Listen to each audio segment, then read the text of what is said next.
Wacha wewe unasumbuliwa na bibi yako mmoja. Mwenzako alikuwa na ngapi? 700. Wewe ule mpango wa kando mmoja ambaye uko naye, bibi yako amekosa amani sababu ya huyo mpango wa kando. Solomon alikuwa na 300. Solomon akafika mahali akasema it is vanity. Hii ni ubatili. Kaja Solomoni akaandika akasema kunayo majira. Bwana Yesu asifiwe. Kunayo majira. Kuna majira ya kuwa kijana, kuna majira ya kuwa msichana, kuna majira ya kuwa mzee, kuna majira ya kuwa mama. Ukishakuwa mama, majira yakifika, hata upake mafuta aina gani, miguu itasema wewe umezeeka. Kiwa mzee, hata upake nywele mafuta aina gani, watu wakiangalia nyuso watasema huyu kashafikwa na nini? Na uzee. Yatambue majira yako. Nataka nielete sasa katika spiritually angle. Suffering and tribulation, period or season, it is part of our life. You cannot run away from this. Kipindi cha mateso na dhiki kwa Mkristo anayemwamini Mungu, Mungu ako na wewe hapo. Kikutana na Ayubu utamuuliza. Kimuuliza Ayubu wakati mali zilisha. Ukimuuliza Ayubu ya kwamba wakati watoto waliisha. Ukimuuliza Ayubu wakati mwili wake ulipigwa na magonjwa, majipu yakamea, hata mke wake aliyemtegemea mtie moyo akamwambia mtukane Mungu ufe. Ukimuuliza Ayubu atakwambia nilimwona Mungu akiwa karibu na mimi kushinda watu wote.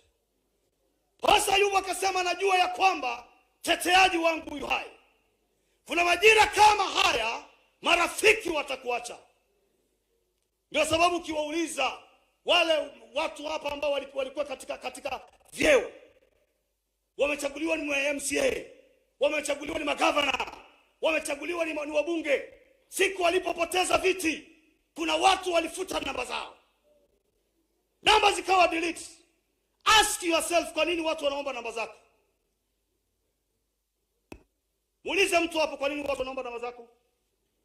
Kiona mtu anakuomba namba, kuna value katika maisha yako. Leo hii Wakristo wangu wote wako na namba zangu. Bishop akinifuta leo jioni, hizo namba zote wanafuta. Usione mtu anaomba namba zako ufikirie eti anakupenda. Kuna kitu ambacho anahitaji kutoka kwako. Kile kitu kikiondoka katika maisha yako, na hiyo jina ana delete. Hata wewe umesha delete mtu, maana value yake ilisho ka delete, akondoke. Suffering and tribulation, saa ingine hata watu wa family wanakaa mbali na wewe. Marafiki unawapoteza, hawatakaa karibu na wewe, maana huna kitu cha kuwapa. Katika majira haya unahitaji mtu mmoja peke yake katika maisha yako, naye ni Yesu Kristo, ambaye hata kuacha katika majira mazuri na hata katika majira mabaya. Atabakia na wewe, akisimama na wewe. Alafu kuna season hapo sasa. Nataka niende kwa haraka, inaitwa grace period. Mungu nimekwambia season ya suffering and tribulation Mungu yuko hapo. Grace period ni wakati Mungu ameachilia wingi wa baraka kwa maisha yako. Yes.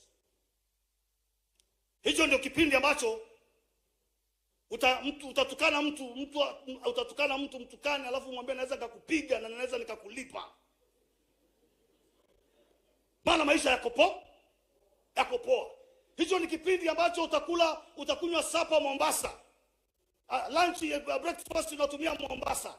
Alafu lunch unakula Kampala. Alafu sapa unakula Dar es Salaam. Hicho ni kipindi utanyang'anya mtu mke wake. Abaki anakuangalia, anakuambia tu enda. Hicho ndio kipindi ambacho utachagua watu, utaangalia watu. Hata mtu akikusalimia unafanya value ya nguo yake ambayo amevaa. Unaangalia value yako, unasema value yako ni 1500, haustahili kunigusa mkono wangu. Grace period. Mungu ameachilia neema. Ukikuta unakula kile kitu unataka, unatembea katika hiyo grace period. Hata mimi naye hubiri hapo, niko kwa hiyo grace period. Yes. Wewe unafikiri kuhubiri kwa ibada ya rais ni mchezo?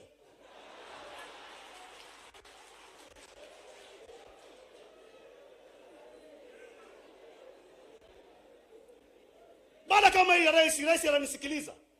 Nikimwambia rais simama, rais anasimama. Nikimwambia keti, anaketi. Hiyo ni grace period hiyo. Sasa katika grace period, Mungu anakupatia, alafu anakaa mbali, alafu anakuangalia vile una behave. He give you, anapeana, alafu Mungu anakuwa silent, alafu ana watch how you behave. Sengine bishop huwa ananituma kwenda kuhubiri. Siku nyingine amenituma huko county assembly huko. Ile assembly iliyopita. Sasa na mimi sengine kichwa changu kinakaga vile kinavyokaa. Sasa nikazungumza na wale waheshimiwa, nikawaambia wengine mlifunga na maombi na wake zenu. Maombi akafungwa, mtu akafunga, yani mke wako akafunga, akakosa chakula, anakutafutia kura, upate kura.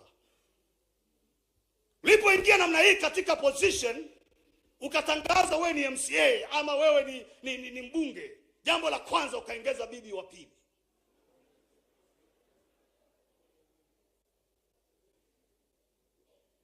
Geukia mtu hapo, muulize, huyo mke wako uko naye ni yule ulianza naye safari ama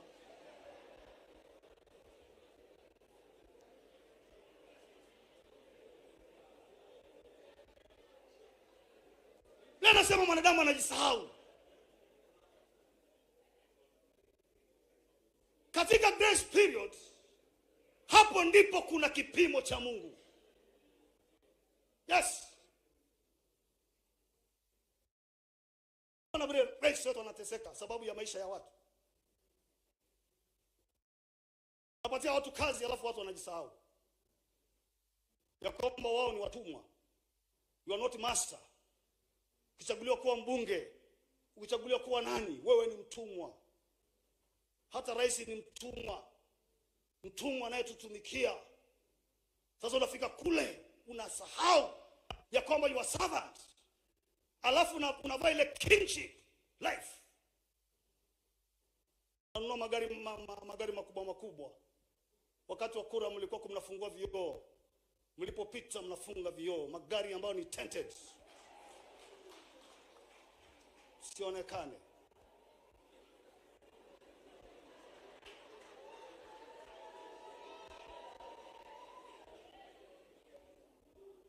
During the time of election, you are very humble, down to earth.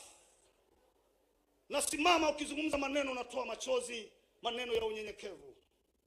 Unatembea katika trading center, katika eneo lako la bunge, eneo lako la ward. Wakati hujachaguliwa unasalimia watu. Ulipochaguliwa hauonekani. Hata vikao vya ukoo haupatikani.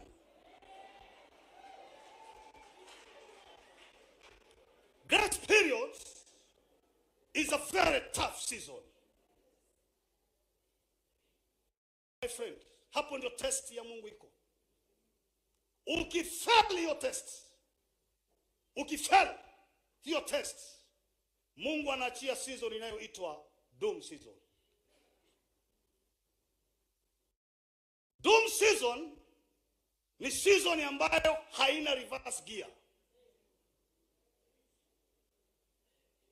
Katika doom season, Mungu hayuko. Suffering and tribulation, God was there in the ministry. Wakati wa kulia, wakati wa kuomboleza, alikuwa pale. Wakati wa grace period, alikuwa anakuangalia vile uta-act, alafu endeleze hiyo sessions of blessing. Katika doom season, God is not there. Kutana na Eli, muulize katika Samueli wa kwanza mlango ule wa 4. Mungu amempa Eli nafasi ya kuongoza, ya kujudge Israel, kama judge, kama mwamuzi. Na kipindi hicho office ya high priest ilikuwa ndio office ambayo iko very high. Watoto wake wakapewa nafasi ya kuongoza majeshi na pia kushughulika kusimamia utawala. Kafika wakati Eli katika grace period akamsahau Mungu. Vijana wake wakaanza kuingia ndani ya hema kule Shilo. Wanafanya usharati na wale wamama ambao wanapanga kule kwa madhabahu. Vijana wa Eli. Eli anaona na macho yake, haongei. Eli amenyamaza. Vijana wanafanya distraction. Ikafika wakati wameenda vitani. Na walipokuwa wakienda vitani, tradition ya Israel walikuwa wanabeba lile sanduku la agano katika vita. Sanduku la agano maana yake ni kwamba Mungu ako na sisi katika sanduku la agano. Walipoingia vitani wakipigana na Wafilisti, sanduku lile la agano likachukuliwa na Wafilisti. Lilipochukuliwa na Wafilisti, sanduku, watoto wa Eli, Hofni na Finance, wakawawa vitani. Ripoti ikaja kutoka kwa mwanaume ambaye anatoka katika kabila la Benjamin. Akafika kwa Eli. Alipofika kwa Eli, family akasikia watu wanalia, wanaomboleza. Akauliza kuna nini? Akafika kumletea ripoti ya vitani. Akamwambia, tumeenda vitani lakini tumepigwa na Wafilisti. Sanduku la agano limeshachukuliwa. Watoto wako wawili wote wameuawa vitani. Biblia inasema Eli alikuwa umri wa miaka 90. Miaka 90 Eli akapandwa na ugonjwa wa stroke. Eli akaanguka akafa. Katika boma ya Eli kulikuwa na mama ameolewa na kijana wa Eli, Finance. Mama huyo alikuwa mjamzito, amefika karibu na kuzaa. Aliposikia sanduku la agano limechukuliwa, mume wake na ndugu yake wameuawa vitani, na baba mkwe amekufa, akaanza kuzaa kwa uchungu. Alipokuwa akizaa kwa uchungu, akisaidiwa na kina mama wakunga, akaambiwa jipe moyo, umepata mtoto. Mama kageuka akaangalia yule mtoto wa kiume, hata kumtazama. Alipoambiwa ni wa kiume, mama akampa jina, akamwambia huyo mtoto ataitwa Ichabod. Maana yake the glory of God has departed from Israel. Akatumwa mtu kwa boma la Eli. Mungu akawaambia, kuanzia sasa ukoo mzima na klani yote ya Eli, hakuna mtu atafikisha umri wa uzee, nyote mtakufa mapema. Ichabod ikaingia katika doom season. The glory of God is departed. Taka niwaambie ndugu zangu wa Kenya, doom season ilipofika kwa nchi ya Somalia, walipomuondoa Said Barre, pindi kile Ichabod ikatimia. Taifa la Somalia paka leo halina amani. Doom season ilipofika kule Rwanda na Burundi, Mungu alipoondoka, vita vya Wahutu na Watusi, makovu yamebaki paka leo Rwanda na Burundi. Doom season ilipoingia Libya, kati ambapo watu wa nje wameonyesha wa Libya ya kwamba Gaddafi si mzuri.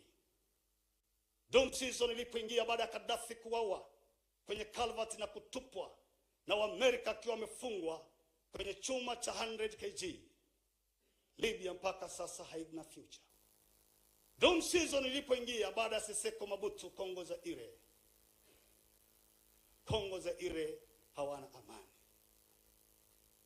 God has called us as Kenyans today to defend our grace period.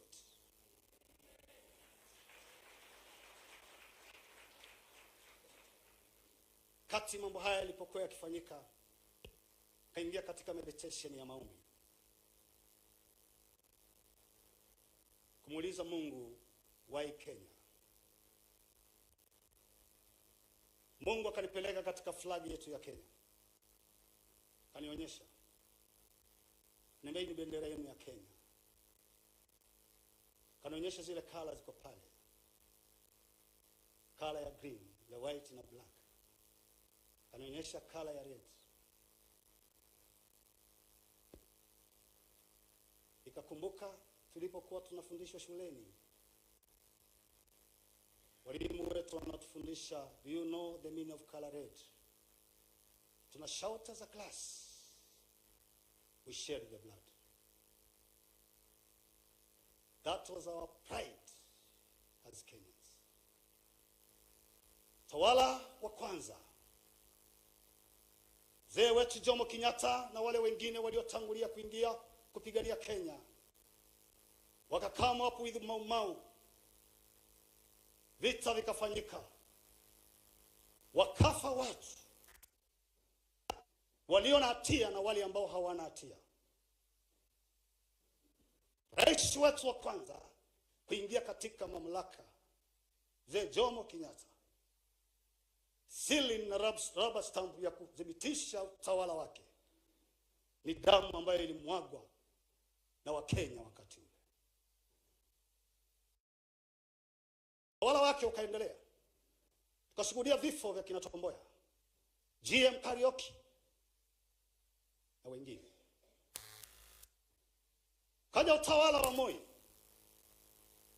Moi kuwa katika position for 24 years. Rubber stamp ya leadership yake kukaa.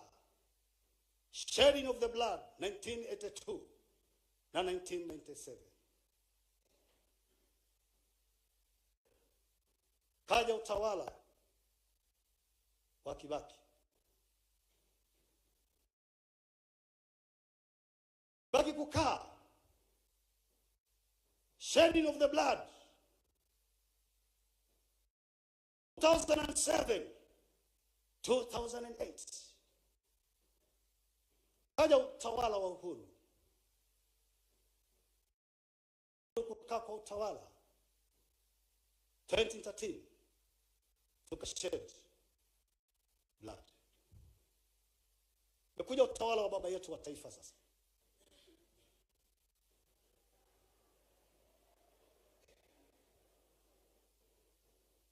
Swali lile ambalo nataka niulize, ndio kia mwenzako hapo mshike mkono umuulize, hayo ndiyo maisha yetu? Nikaangalia katika ulimwengu wa kiroho, kakumbuka maisha ya huyu Solomon. Solomon ukimuuliza kwa nini ulioa wanawake wengi 700 na wengine 300 kando, atakwambia ask my father. Baba yake alioa 7 na mama yake Solomon, Daudi alifanya kuua mtu akamchukua, na family ya Daudi ikajawa na scandal za sex, watoto wake Tama na Abnon. Ndio kimuuliza Daudi, wewe una hii roho ya usharati imetoka wapi? Atakwambia nauliza the greater grandmother Rahab the harlot. Ya kwamba kuna shina fulani ambalo liko. Hilo shina likaendelea, likaja likaingia paka kwa Daudi, likaja kuingia kwa Solomoni. Historia inakuja kubadilishwa wakati Yesu anazaliwa kwa huo ukoo. Akizaliwa kwa huo ukoo, Yesu anakuwa the changers. The history changers. Maombolezo 5:7. Biblia inasema baba zetu wametenda dhambi, sasa hawako, nasi tumechukua uovu wao. Tumeyabeba mambo kutoka 1950 tu kutoka huko 1963 yanatembea na sisi. Isaya 1:18 ambayo tumeandika hapo, Bible say let us come and reason together. This is a time now not to stand na kublame mtu yeyote. Tusisimame na kukashifu, tusisimame na kulaumu. Maana leo ukiuliza President Ruto why this, President Ruto atakwambia ask Uhuru. Ukiuliza Uhuru why this, atakwambia ask Kibaki. Ukiuliza Kibaki why this, Kibaki atakuuliza ask Mzee Moi. Mzee Moi ukimuuliza why this, atakwambia why ask Jomo Kenyatta huko. Baba zetu wametenda dhambi, sasa hawako. Haimaanishi ya kwamba haya yatakuwa maisha yetu kama Wakenya. Kuna kitu ambacho tunaweza tukafanya katika ulimwengu wa kiroho, cancel hii agenda na tukafungua chapter mpya. We are not ready as Kenya to witness Ichabod. Kama Wakenya tuko tayari mtoto Ichabod azaliwe. Hatuna nchi nyingine ya kwenda kukaa. Nchi yetu ni Kenya.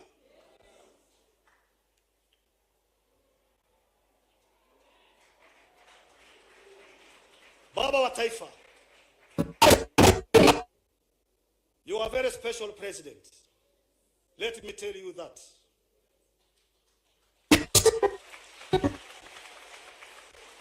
Kuna kitu ulifanya, Mungu akubariki na akupe miaka, ambacho hakijawahi kufanywa na marais wengine. Wakati ukipewa utawala, mimi nimekati na mke wangu tunaangalia kwa TV. Kaona processes zinaanza, zile processes zetu zile za kiserikali. Ukapewa katiba. Katiba ulipopewa, ukapewa ile panga ile ambayo ulisema si ya kukata sukuma. Ni kweli ile si ya kukata sukuma. Ile ni ya kutulinda, ya kuprotect nchi. Ukapewa ile. Ukaenda zaidi ya wale marais wengine kufanya. Ukapiga magoti wewe na deputy president. Hilo halijawahi kutokea katika ulimwengu. That is a sign of humility. Sign ya humility ya hali ya juu sana. Maana najua hata viongozi wa jeshi, viongozi wa jeshi, wa viwango vya jeshi walikuwa wanashangaa ni kitu gani kinaendelea. Lakini ulikuwa unafanya kwa sababu unataka kupendeza Mungu. Ulikuwa ufanye kupendeza watu wa dunia hii. Ukapiga magoti pale. Kwa niaba yetu sisi wote wa Kenya, mahali tulikweko katika ulimwengu wa kiroho, kama rais alipiga magoti, automatic wa Kenya wote tulikuwa tumepiga magoti katika ulimwengu wa kiroho. Ukapeana hii nchi kwa Mungu. Ukapewa Biblia. Sahihi. Hiyo Biblia ndio itakutoa. Hiyo Biblia ndio itakusaidia. Nataka nikukumbushe. Kampeni zako za mwisho kule Kigiri, Kiambu. Ulipomaliza kampeni, uliomba. Ukaomba ukapeana taifa kwa Mungu. Ukaomba ukapeana wapinzani wako kwa Mungu. Ukaomba ukapeana nchi yote kwa Mungu.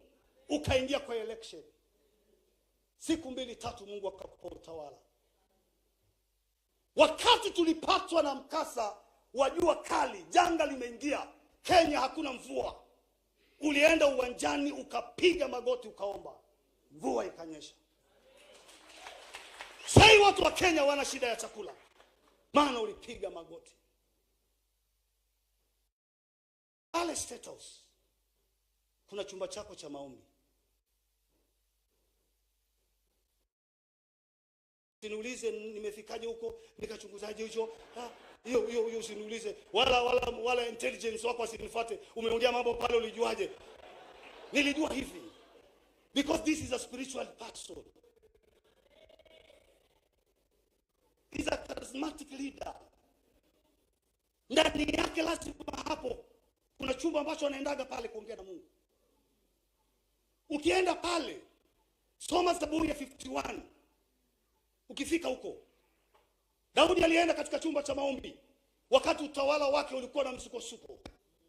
Ukifika pale State House, wakati unatubu dhambi za Wakenya, kando yako umuone Jomo Kenyatta. Tubu kwa niaba ya mzee Jomo Kenyatta. Kando yako umuone mzee Moi. Tubu kwa niaba ya mzee Moi. Kando yako umuone mzee Kibaki.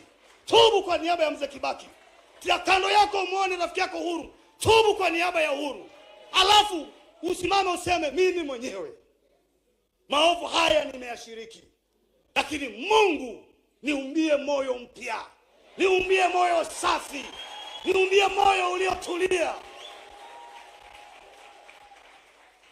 Uponyaji na ubadilishaji wa historia ya Kenya kutokana na umwagikaji wa damu, hakuna rais mwingine atabadilisha. Ni Rais Samoei Ruto. Hakuna rais mwingine ataingia ashuhudie umwagikaji wa damu. Hata mimi mali ninaomba, namwambia Mungu nisaidie kama inawezekana niwe rais wa 6 wa Kenya, maana nitakuta maisha mazuri yameendelea. Maana hakuna, kwa sababu mbinu za kiroho uko nazo, mafunuo uko nazo. Wewe ni mtu wa prayer and fasting, I know. Enda pale umwambie Mungu nisaidie kuponya Kenya. Na wakati rais anaenda na simama katika zamu, sisi wa Kenya ni lazima tuingie katika mudi ya maombi. Sasa si mudi ya kukosoana, si mudi ya kuitana majina, si mudi ya kufanya demonstration. Sasa tunataka tuende tukutane katika viwanja vya maombi, tuinue mikono juu namna hii, tumwambie Mungu tunakuhitaji Kenya. Jenzi walifanya sehemu yao. Humility yako kakubali, kwa sababu uliomba kumwambia Mungu nifanye nini. Mungu akakwambia hii, angusha hii. Kaangusha ile bili. Ukabomoa baraza la mawaziri. Umeshafanya yale ambayo jenzi waliitisha. Na vijana wetu wale jenzi waliitisha si wale tunaowaona barabarani sasa. Wale walioitisha wametulia. Wale ambao wako barabarani sasa ni makriminal. Watu wa kuvunja maduka, watu wa kuchoma magari. Maana jenzi walishamaliza kazi yao. Sasa wanangojea rais afanye. Kuna panya ya porini na kuna panya ya nyumbani.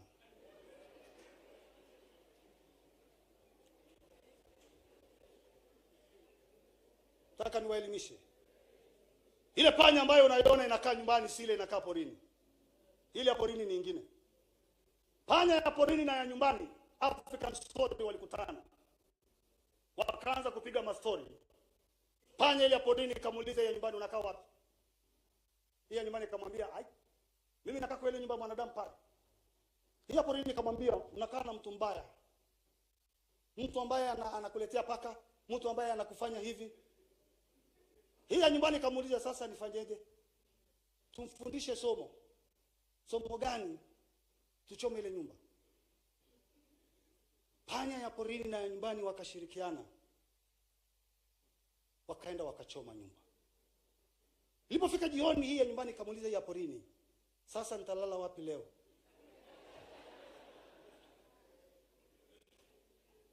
Hii ya porini ikamwambia, "Kule ulikuwa nalala, enda ulale." Hii ya porini ikatoka ikaenda. Wakenya, tutambue panya za porini. Panya za porini hawatafurahia maisha ya Wakenya. Panya za porini hazitafurahia tukitembea na magari barabarani kwa usalama. Panya za porini hazitafurahia watoto wetu wakisoma. Panya za porini hazitafurahia watoto wetu wakienda masomoni wakisoma na wakiendelea. Panya ya porini itafurahia wakati imeona maafa, vijana wamekufa. Panya porini itasema ndio. Polisi wamewawa. Panya porini itasema ndio. Maduka yamechomwa. Panya porini itasema ndio. Wazungu wamesema watakuja tena Kenya. Panya porini itasema ndio. Je, tukishirikiana na panya za porini zinazokuwa influence na mataifa mengine, tukichoma Kenya yetu, hatuna mahali pa kuficha kichwa chetu. Time has come now. Let us engage together in prayers. Saizi tuangalie maneno, hakuna maneno ya kutupiana katika mtandao, hakuna maneno, hata najua nikipreach namna hii, kuna watu wanachukua wanaandika kwa mtandao, wanaandika hivi, hiyo si maisha yetu. Si maisha ambayo atakayotusaidia kuponya nchi.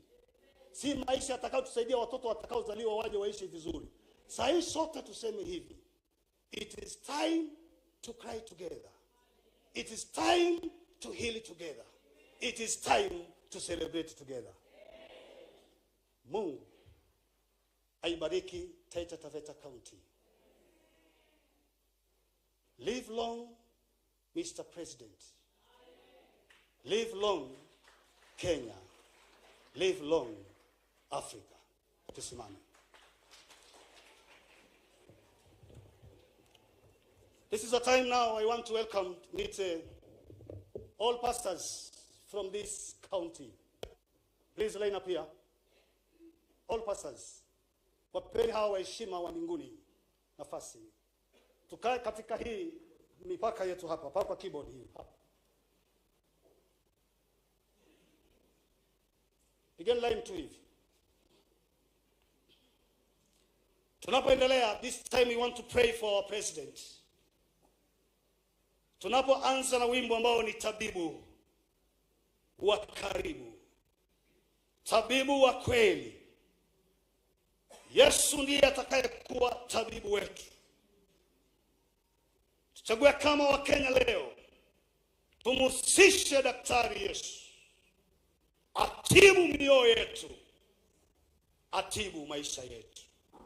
Takapoimba huu wimbo, sote tutaingia katika prayers, praise and worship.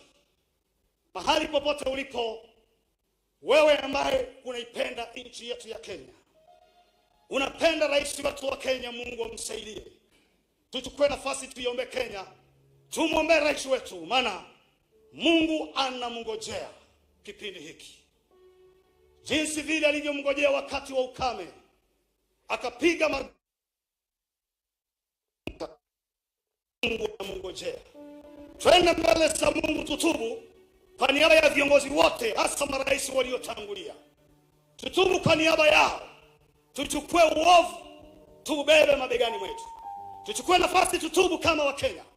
Maana tumeinenea nchi yetu vibaya. Tumeitukana nchi yetu. Tumeidharau nchi yetu. Tumeona nchi yetu haina maana.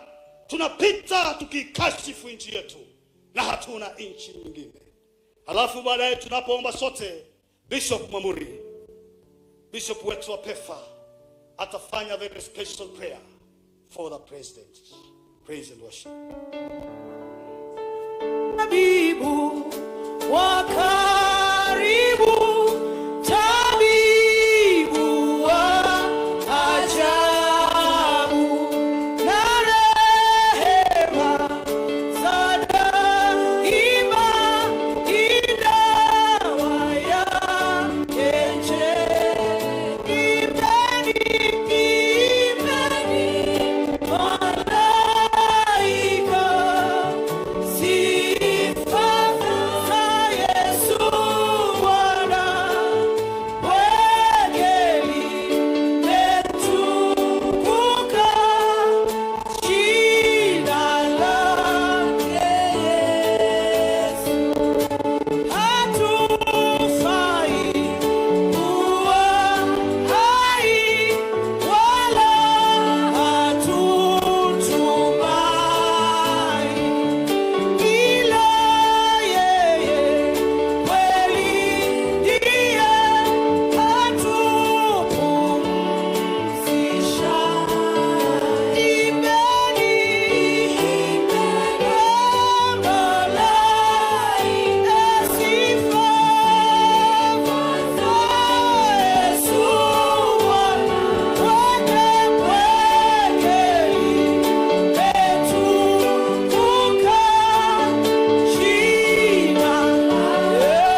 tusifike katika kiwango cha doom season.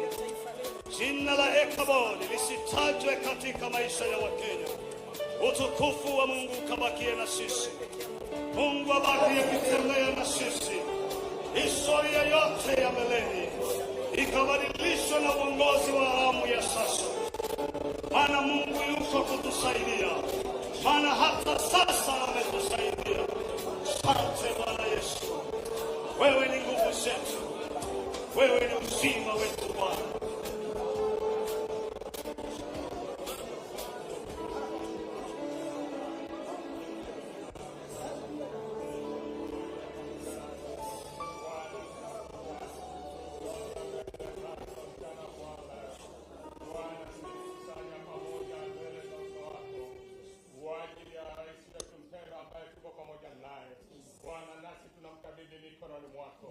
Nasi tunamuombea mchana huu leo. Tunamkumbuka mbele zako Bwana. Mungu wa rehema na Mungu wetu na Mungu anayetujali. Bwana ukamuumbie moyo wa wanadamu ili Bwana akaweze kutupeleka katika kiwango kingine cha upeo. Tunakumbuka Bwana na serikali yake yote. Tunakumbuka Bwana na waziri mkuu ambaye tuko pamoja naye hapa. Tunakumbuka Bwana hata na yule gavana wetu ambaye mwenye kujaa upendo na maendeleo miongoni katika wilaya yetu ya gatuzi ya Taita. Tunakumbuka Bwana women rep wetu ambaye tuko naye mahali hapa. Tunakumbuka mbunge wetu ambaye ni wa Matate tuko naye mahali hapa. Tunakumbuka mbunge wetu wa Voi ambaye tuko naye mahali hapa. Tunakumbuka mbunge wetu wa Unani ambaye tuko naye mahali hapa. Bwana tunakumbuka viongozi wengine wote. Hata Bwana tunakumbuka spika wetu wa Senate ambaye tuko naye mahali hapa. Bwana tunakabidhi serikali mikononi mwako. Tunajua Mungu wewe unao uwezo. Bwana jinsi ulivyotenda hata leo inawezekana. Bwana wewe ni Mungu wa jana leo na hata milele. Tena Bwana ninainuka kinyume cha kila hali zote. Ninanyamazisha kila ndimi ambazo zinanena uongo. Ninainuka kinyume cha wale wote ambao wanaleta fujo na ghasia. Ninakamata shetani katika ulimwengu wa kiroho. Ninakemea hivi sasa katika jina la Yesu. Pepo mchafu wa kumwagika damu ninamkataa katika jina la Yesu. Roho zote zinazoingia za ufisadi tunazing'oa miongoni mwa viongozi katika jina la Yesu. Nasi Bwana tunatakasa Kenya. Tunatakasa viongozi wetu. Tunatakasa Bwana uwe pamoja nasi. Uwe ni mwanzo mpya Mungu wa rehema. Maombi yetu Bwana ukayasikie. Bwana tumekaa katika neno lako lilosema ikiwa watu wangu wanaoitwa kwa jina langu watanyenyekea na kuomba, Bwana wataona uso wako. Nasi leo tunanyenyekea na kuomba, Bwana tukaone uso wako. Sema pamoja nasi Bwana. Tumekuja tusemezane pamoja na wewe ili hata kama dhambi zetu zimekuwa nyekundu ukazifutilie mbali na zikawe nyeupe. Bwana tunaomba uwe pamoja nasi. Mungu utupe amani katika nchi yetu ya Kenya. Mungu utupe amani katika mkoa wetu wa Pwani. Mungu utupe amani katika gatuzi letu la Taveta. Bwana tunaomba haya yote tukiafunika na damu yako iliyomwagika msalabani. Tangu leo maana tumeomba na kuamini katika jina la Yesu Kristo uliye Bwana na mkombozi, na tuseme amen. Amen.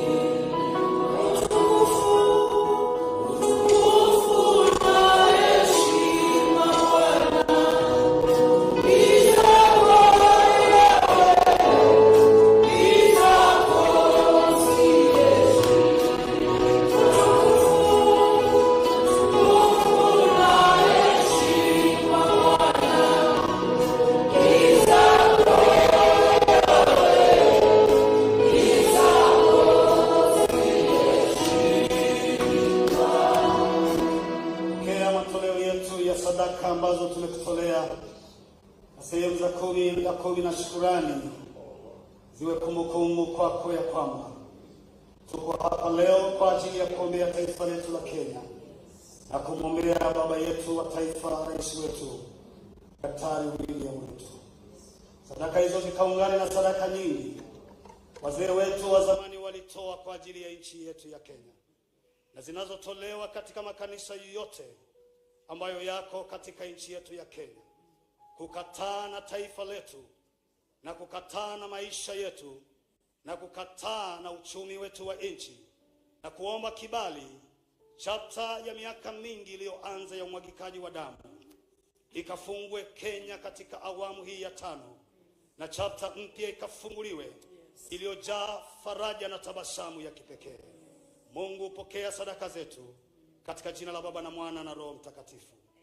Amen. Naomba tukae tafadhali. Kama chimiko na area, nataka nitambue uwepo wa wachungaji ambao wamekuja kuabudu pamoja nasi leo. Takapokutaja jina, tafadhali usimame upunge mkono.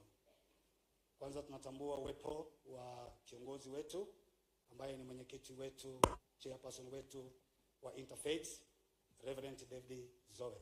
Tafadhali Reverend. Asante. Natambua uwepo wa Bishop Edward Mwamburi Pefa. Asante Askofu. Natambua uwepo wa Bishop Dr. Meshak Nyangala. Asante Askofu. Natambua uwepo wa Reverend Frank Mare. Asante Reverend. Natambua uwepo wa Pastor Siriba Watoto SD. Natambua uwepo wa Reverend Josephat Wamua, House of Santo Reverend. Natambua uwepo wa Pastor Elud Mtunga Lutheran. Asante mchungaji. Natambua uwepo wa Reverend Overseer Edith Lewela Shakaleo. Asante. Kama kuna wachungaji wengine walikuwa wameingia kwa ibada, naomba tafadhali msimame.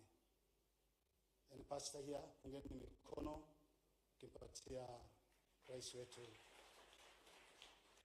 Natambua uwepo wa leaders wetu wa kanisa, tafadhali leaders. Simame sote, pungeni mikono. Natambua uwepo wa mchungaji wetu kutoka Mnam Mwanda. Asante. Jina ni Robert Ekuro. Wewe rafiki yangu, lakini leo nimemwona rais nikapanic. Natambua uwepo wa mchungaji Karioki. Yeye anatoka Omari. Uwepo wa baba yangu Area Dean Umatunga Dinare Richard Tomboko.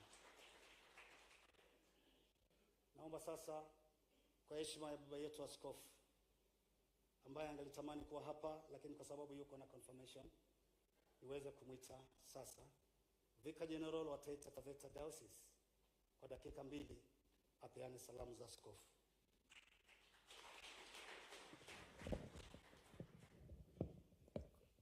Kwanza naomba tupige makofi mazuri kwa ajili ya Mungu, kwa ajili ya ujumbe mkuu wa kipekee. Rais wetu wa Jamhuri ya Kenya, Dr. William Samoei Ruto, makatibu mkuu hapa, waheshimiwa wabunge, wakuu wote wa serikali na viongozi wa kanisa, wa makanisa yote. Bwana Yesu asifiwe. Bwana Yesu asifiwe. Jina langu ni Jafet Kidogosi na nimeokoka pia kwa neema ya Bwana, maana tuna wakati wa neema, ni Vicar General wa kanisa letu la Kianglikana. Penda kuchukua nafasi hii, mheshimiwa wetu rais wa Kenya, upokee kwanza salamu nyingi sana kutoka kwa askofu wetu Right Reverend Liverson Mungonda. Amekusalimia sana. Angependa kwa hapa kuwa na wewe, lakini kwa ajili ya ratiba ya kiaskofu ametutuma tukukaribishe. Amesema karibu na karibu na karibu sana. Pili, askofu amenihakikishia kwamba nikwambie atakuombea ili neema ya Mungu isipungue juu yako. Ameniambia kabisa nikwambie maombi yake yako kila siku kwa ajili yako, ili neema ya Bwana itembee na wewe, uongozi wa Mungu juu yako, na Mungu akupe ufanisi. Na kwa hayo Mungu wa mbinguni akubariki sana. Asanteni. Tupate salamu za host. Tuko nyumbani mwa Area in Faith. Tafadhali salamu kwa rais. Asante sana Archdeacon. Mimi naitwa Reverend Faith ambaye ndiye mchungaji wa kanisa hili. So it is a very big privilege to have you as the host. Karibu sana Mheshimiwa Rais. Pamoja na wote karibuni sana. Asante. Asante. Katika kanisa letu la Kianglikana tuko na rank ya canon ambayo it is a special rank. Akiwa katika ibada lazima tutambue uwepo wake. Katika procession yetu ya ordination, Chidiko anakaa mbele, canon anakaa huko nyuma. Canon, nimekuita sasa kwa heshima ya waskofu wa Taita Taveta Diocese umkaribishe rais. Thank you, Canon.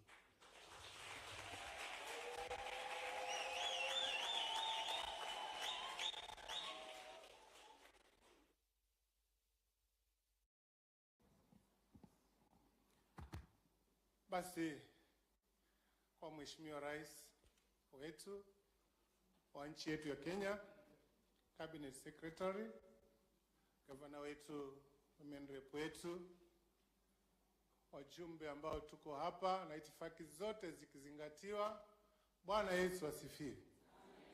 Hebu tusalimiane hewani hivyo.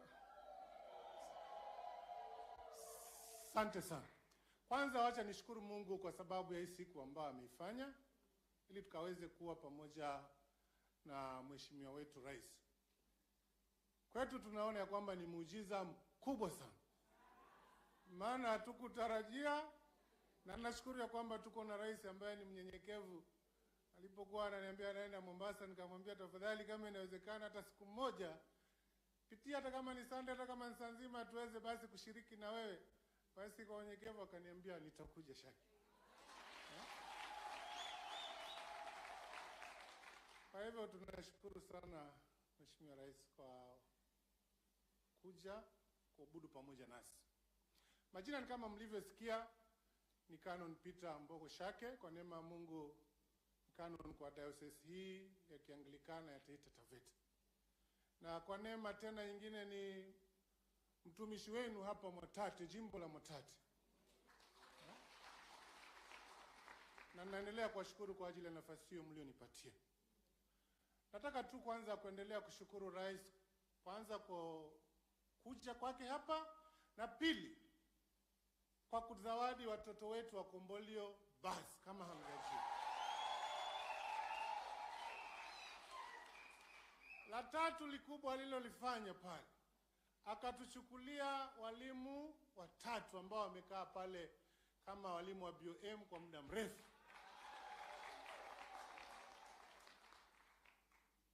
La nne, nafikiri nilimwambia, aliniahidi, akanipa ahadi ya kwamba karibuni tu tutapata tena basi ya shule yetu ya Ngami. La tano, nituma kwa PS wasemi Arid na Arid, chakula ililetwa Mwatate juice. Kwa hivyo tuko na chakula pale kuletea Mheshimiwa. La nne, naona ni mengi sana tunaweza sema hapa.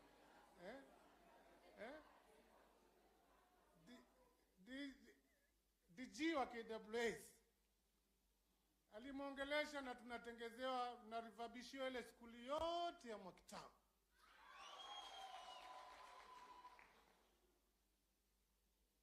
Mengine mengi ambayo nafikiri tutaendelea kuyasema. Nafikiri nitaongea kabisa, maana sitarudi hapa alafu nitampisha mama aongee, tena tutaendelea kutoka hapo. Nataka kuongea tu machache Mheshimiwa Rais, maana umekuja na wewe ni baba yetu, ili uweze kujua tunaishi vipi hapa Mwatate. Kwanza nataka kusema ya kwamba kama vile tulivyosikia neno, kila jambo na wakati wake.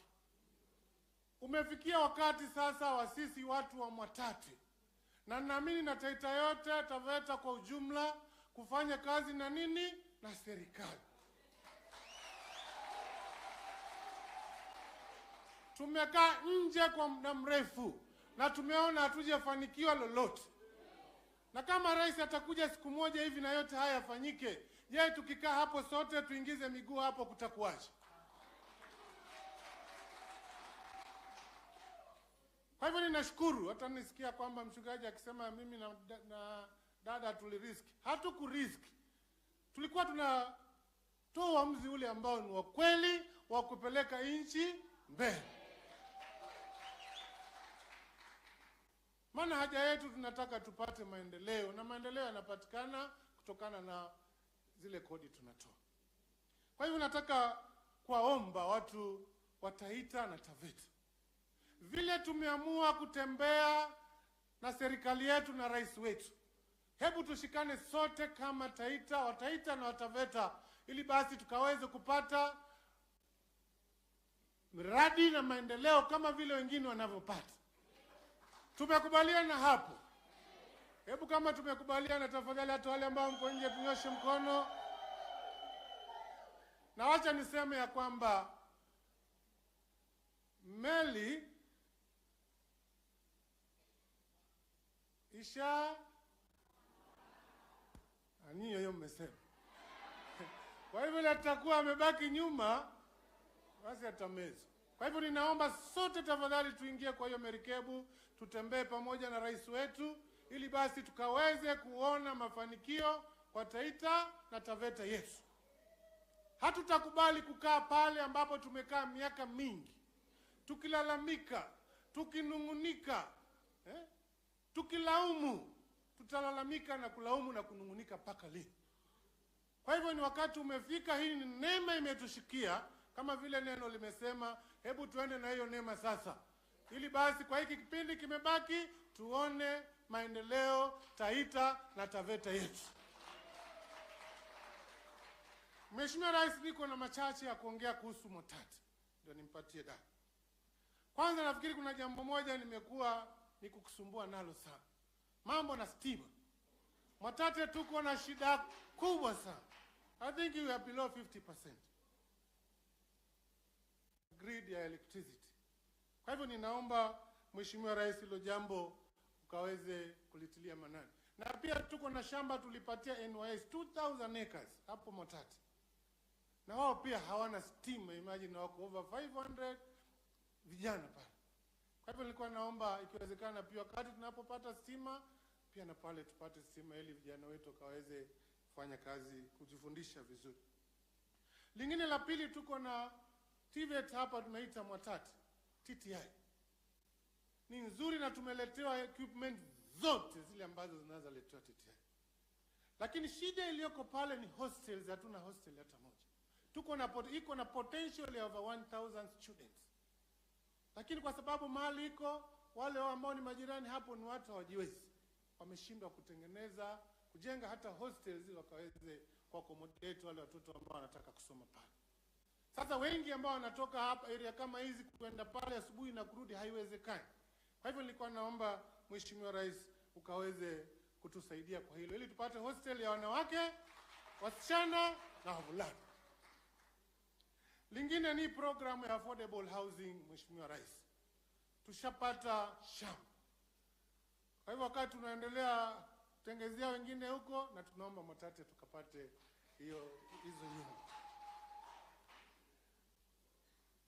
Lingine ni issue ya electric fence kutoka Kasigau kuja mpaka hapa. Nafikiri hata ulisikia mwalimu wetu akisema pale kidogo, wakati mwingine watoto wanatatizika, wanafika kuchelewa shuleni.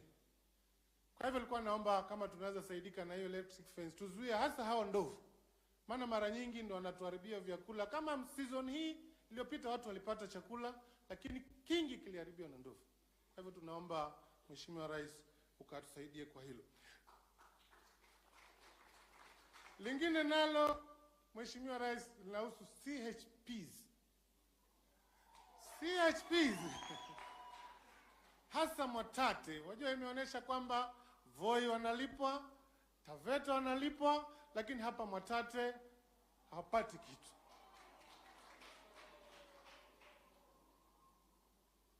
Kwa hivyo napoona mnajaribu kudiscuss na gavana hapo, basi tuhakikisha kwamba hao nao Mwatate wameweza kupokea, maana wanalalamika kwa nini wenzao wanapata na wao wanakosa. Lingine Mheshimiwa Rais ni kwamba tuko na shamba hapa 1000 acres hapa karibu bura tu hapa, ambayo ilikuwa imechukuliwa na prisons. Prisons unajua kuna shamba dunia mzima pale Manyani na Taveta na Undanyi na Voi. Sasa hapo kuna wananchi walikuwa na shamba yao na kuna watu wamezikiwa hapo.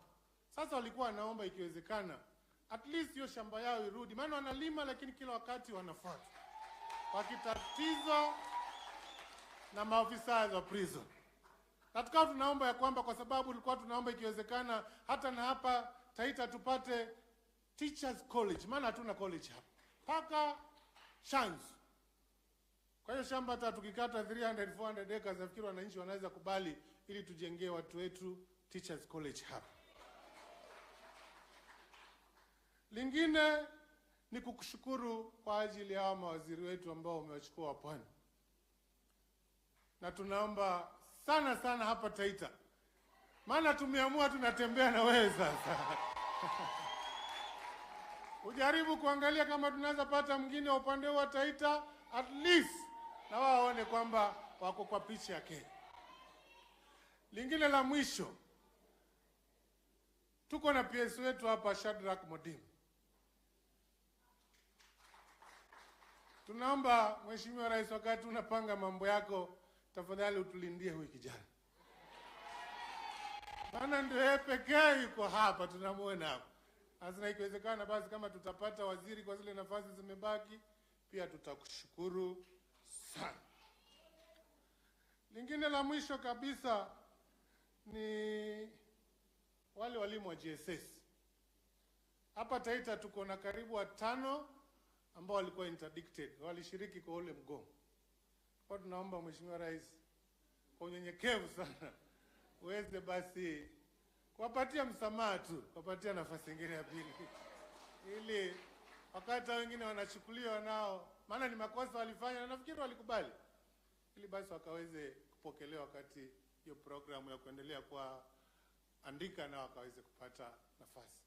Kwa hivyo sitakuwa na mengi, nafikiri kipindi kingine nitakipatia dada ile aka kiongozi. Asanteni sana na Mungu awabariki.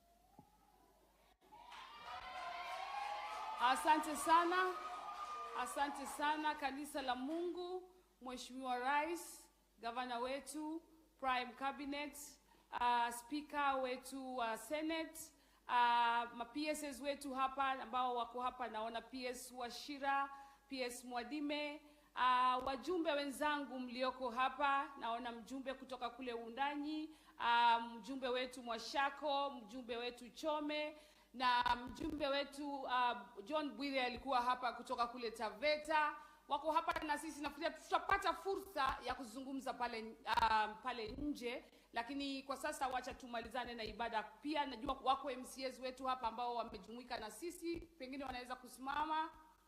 MCAs ambao wako hapa, very well. Naona county yetu assembly karibia yote mzima iko hapa na sisi. Asanteni sana kwa kuweza kujumuika na sisi. Tunaweza kuketi, nafikiria kutakuwa na nafasi ya kuweza kuzungumza kule nje.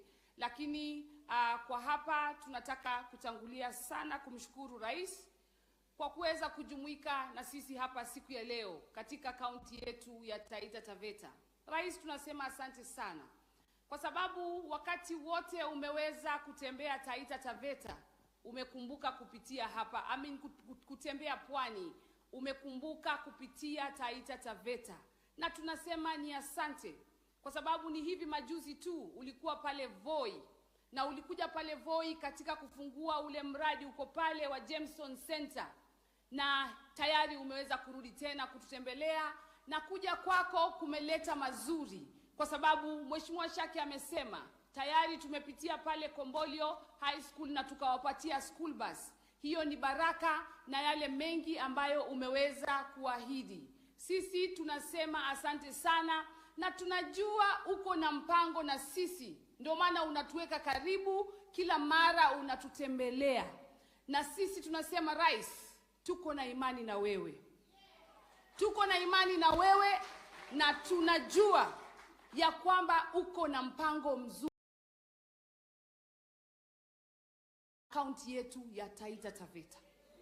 Tumekuwa tukizungumza na wewe rais, na tumekuwa tukikwambia mambo mengi ambayo wewe mwenyewe pia unayajua vizuri. Mambo ya barabara zetu za Taita Taveta, najua unazijua kwa sababu kila mara tukiketi tunazungumza na tunakukumbusha. Tumekuwa tukizungumzia barabara ambayo bado imekwama, hii barabara ya the ring road kuanzia Bura kwenda Mgange kuzunguka mpaka kutokea hapa Mto Magodi. Hayo unayajua rais. Hata ile barabara ya kule Taveta Chalanjukini unayajua. Tukizungumzia maji unajua vile vile pia. Tumekuwa tukizungumza mambo ya mzima tu. Na mimi najua uko na mpango na sisi. Sisi tunakuamini na sisi tumeamua kusubiri. Waswahili wanasema subira siku zote huvuta heri. Na tunajua heri hiyo tutaipata. Na basi sisi tunakutakia heri njema. Hata unapopanga serikali, tunataka kukuambia rais, tunakuunga mkono 100% katika zile mpangilio ambazo unafanya kuhakikisha ya kwamba umeweka Kenya pamoja. Kwa sababu usipopanga Kenya yetu, hatutakuwa na Kenya ya kujivunia, hatutakuwa na Taita Taveta ya kusema tunajivunia na amani na kuzungumza kupanga miradi, hatutakuwa nayo. Kwa hivyo tunakuunga mkono sana katika mabadilisho yale yote unafanya katika kupanga nchi yetu. Sisi tuko na wewe hapo na tutatembea na wewe. Na tunajua bado uko na mipango zaidi unaendelea kutekeleza. Kama mwenzangu alivyozungumza Mheshimiwa Shaki. Hapa Taita Taveta pia wakati unapopanga usituache nyuma. Vile umetupitia leo pia ukiwa unapanga unatupitia. Wako vijana wetu hapa wengi bado wanasubiri kutumikia nchi ya Kenya. Wako professionals kutoka Taita Taveta bado wanasubiri, na viongozi wengi tunakupenda na wanasubiri kutumikia hii nchi ya Kenya. Kwa hivyo ninakuomba sana, unapopanga usitusahau. Tunakushukuru kwa yale tayari umeweza kuyafanya. Hata hapa Taita Taveta, kwa pwani yote mzima tunakushukuru, hata kwa wale mawaziri umetupatia. Tunakushukuru pia kwa yale tayari umeweza kutufanyia. Kwa sababu tuko na PS wetu, huyu PS Mwadime ni wa kutoka hapa Taita Taveta na kutoka hapa Mwatate. Tuko na Janet Obein ambaye ni balozi wetu yuko hapa ambaye uliweza kutupatia. Rais, umeweza kutupatia madirectors wengi pia kutoka Taita Taveta. Wengine wao wako hapa, na hayo yote tunajua umefanya na utafanya zaidi. Tunakushukuru sana. Nataka kusema tu, tuna mengi ya kuzungumza kama Taita Taveta. Kwenye mambo ya mashamba, ziko changamoto ambazo tunahitaji kuketi tuzungumze na wewe.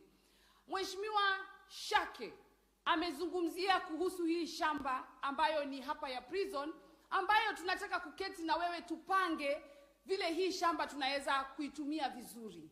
Vile vile liko shamba hapa karibu hapa kunaitwa Mwakitau na Msorongo, inaitwa Isangaiwishi. Ni shamba ambalo pia liko na shida, ambalo tukiketi tunaweza kupata permanent solution. Iko shamba pale Taveta inaitwa shamba la Mamchungwani, pia ni kidonda sugu ambayo tukiketi tunaweza kupata suluhu. Vile vile Voi kumekuwa na changamoto ya mambo ya mashamba, lakini tukiweza kuketi pamoja tutaweza kuzungumza, na ninajua tutapata suluhu za hizi changamoto ya mashamba ambayo yanasababisha wananchi wanakosa kupata usingizi, na hali ni Wakenya na wako nyumbani. Kwa hivyo vile vile hapa Mwatate tumebarikiwa, it's a land of minerals. Ni shamba la madini hapa. Kama vile sehemu nyingine wako na kahawa, kama vile sehemu nyingine wako na minazi na mambo yale mengine, hapa Mwatate tuko na madini. Mheshimiwa Rais, tunataka kuyazungumzia madini haya. Tumeona vile mambo ya iron ore yanatupeleka, bado hayajatufaidi vizuri. Tumeona vile mambo, kuna hili jiwe linaitwa green garnet. linatoka hapa Taita Taveta. Jiwe hili, the way imewekwa katika hiyo category, we are not happy. We need to sit with you to discuss, ili haya madini ambayo Mwenyezi Mungu ameweka katika hii ardhi ya Mwatate iweze kuwafaidi wakazi wa Mwatate na watu wa Taita Taveta. Na kwa hivyo Mheshimiwa Rais, Mama County anaomba tena kwa unyenyekevu zaidi, na ninakumbuka tulikuwa tumelizungumza hilo, lakini nakuomba utupatie mkao na wewe, tuweze kuketi na wewe kama viongozi, na kuna wazee wa njama kutoka kule Taveta, kuna Council of Elders na viongozi wengine hapa. Tuwe na kikao maalum ambapo tunaweza kuyajadili haya maswala kindani, ili tuweze kupata suluhu ya kudumu, because some of these issues, Mheshimiwa Rais, tukiketi na wewe, you'll just give orders kwa mawaziri wako na yataweza kufanyika kwa upesi, lakini ni mambo yametusumbua miaka nenda miaka rudi.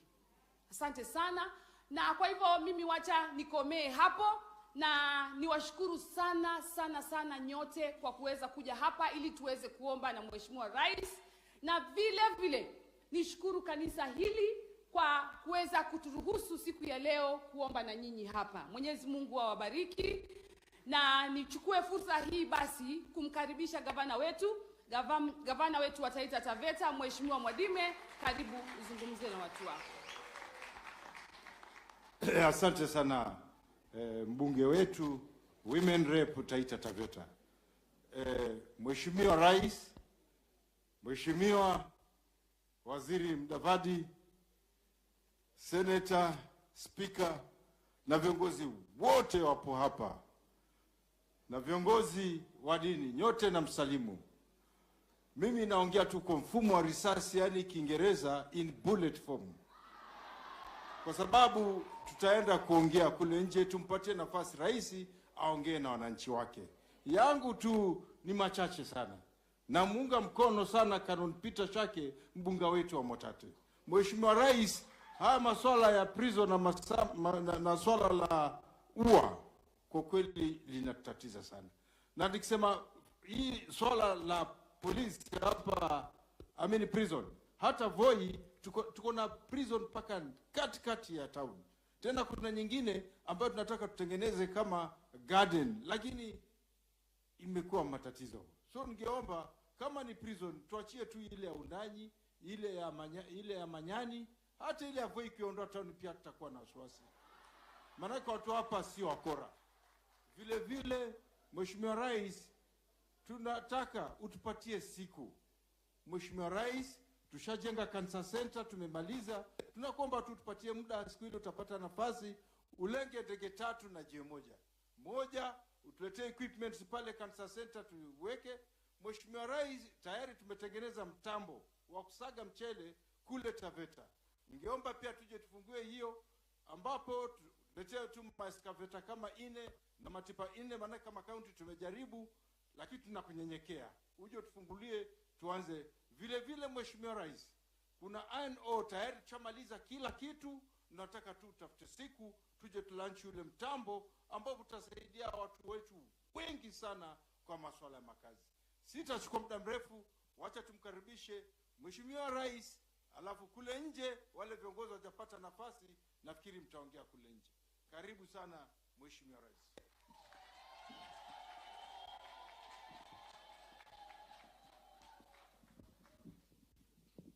Asanteni sana. Tafadhali tunaweza keti chini.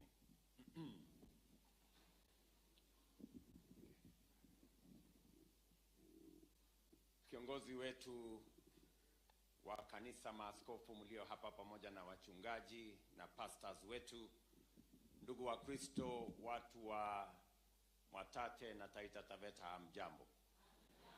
Bwana Yesu asifiwe.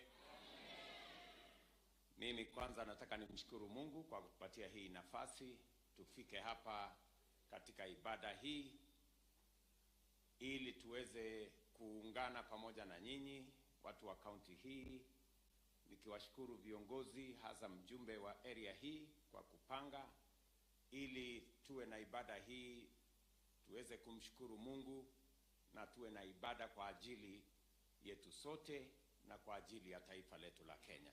Asanteni sana kwa mahubiri ambayo tumepata hapa leo. Tumeambiwa ya kwamba kila hali iko na majira yake. Kwa hivyo haya ni majira ya kuungana na kushirikiana na kufanya kazi pamoja. Kwa hivyo nataka niwashukuru sana, niwaombe Wakenya wote, ninyi watu wa Taita Taveta, mkijulikana sana kama watu wanaomheshimu na kumwabudu Mungu. Niwaulize ninyi huku milimani, muweze kuomba kwa ajili ya taifa letu.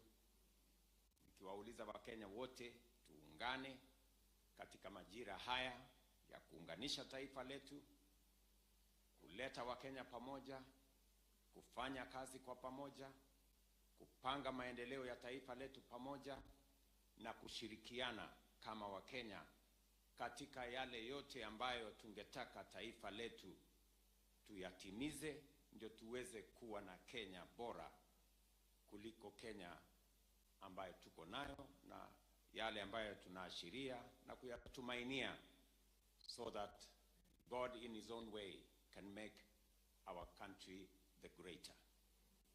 Kwa hivyo mimi nataka niwashukuru.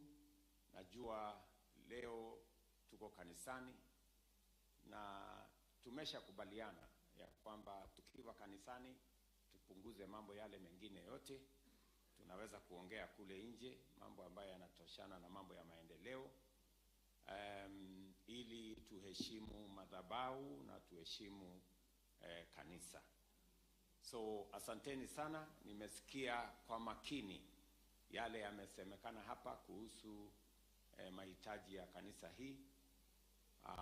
Naona mko na mchungaji ambaye ni mama. Kwa hivyo tutapangana ili tuweze kuyatimiza yale mmeuliza. Otherwise mimi nimefurahi sana kufika hapa Taita Taveta County. Nyinyi mnajua kwa njia moja ama nyingine pia county ya Taita Taveta ni county ya nyumbani. Kwa hivyo nawashukuru sana, asante sana kwa kunipokea hapa nyumbani, na nitakuwa hapa mara nyingine. Najua safari hii nimetembea kwa ajili ya ibada. Safari hiyo ingine nitakuja kwa ajili ya mambo ya maendeleo ya Taita Taveta County. Niko na mambo mengi ambayo tumeyapangia, tuko na mambo mengi ambayo yanaendelea, tuko na mambo mengi ambayo tumetarajia, na nimekubali ya kwamba tutaketi chini na viongozi wenu kutoka huyu governor, ndugu yangu Madime, wabunge wenu na wale wote, ili tuweze kupanga mambo ya Taita Taveta County katika kikao, na tukubaliane vile hii county itasonga mbele na tutaweza kuyatatua yale mambo ambayo yanahusu county yetu ya Taita Taveta County. Asanteni sana, na wapenda sana, na watakia baraka ya Mungu. Thank you very much.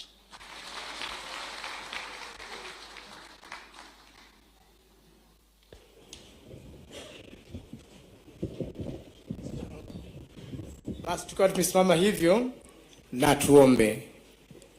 Mwenyezi Mungu abariki na kuwalinda.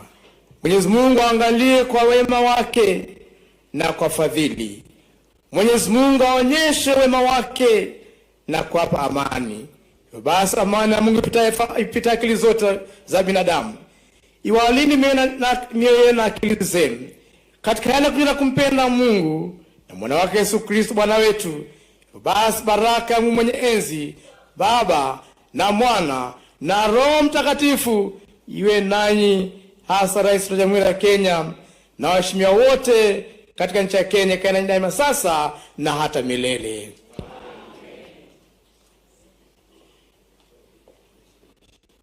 Asante sana kwa hapo tumefika. Basi ninaomba wale walikuja na bendera zao wakuje hapa wapokee bendera ili tukaweze kuongoza na praise and worship team ili tukaweze kutoka kwa ibada.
I had skin blemishes and hyperpigmentation. Nilikuwa mtoto, nimekuwa na shida ya breakouts kwa uso, nakuwa na rashes na acne.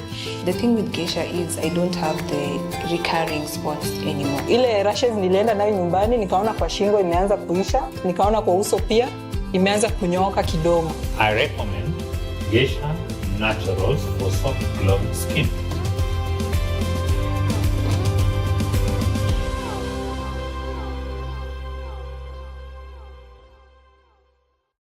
The volatile matters of debt, volatile matters of fuel cost, economic recovery, all fall under his docket.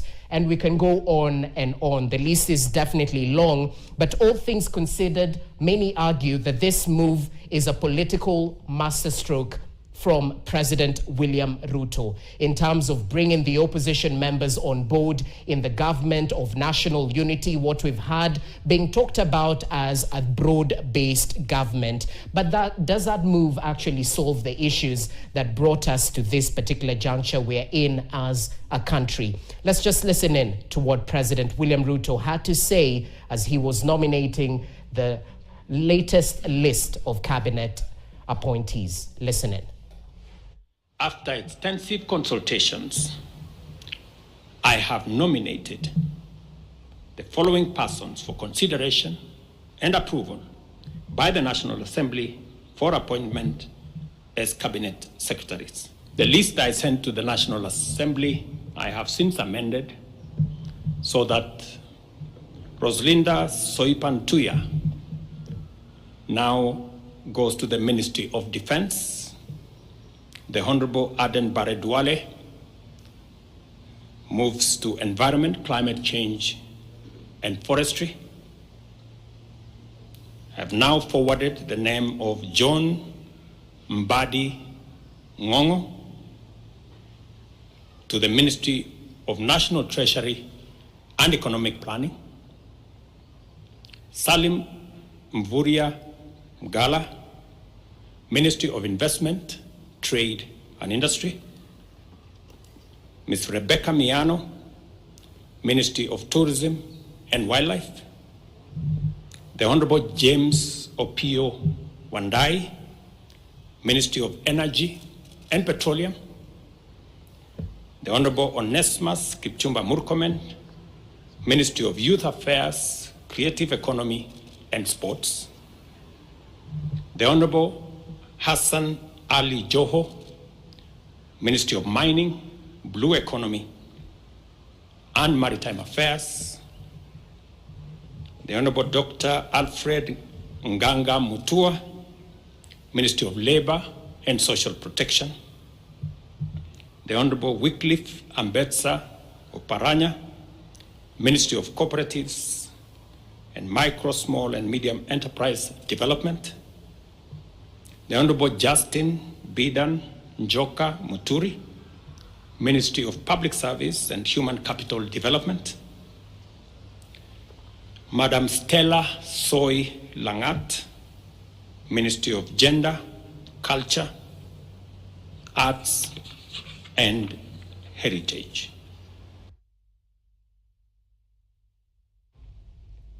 So there you have it, the freshest list by President William Ruto in terms of his nominations to cabinet positions. Remember, all eyes will be on Parliament as it takes over the vetting process of the cabinet secretary nominees. So much to talk about, so little time. We want to first start with reactions around this cabinet nominees, the latest list by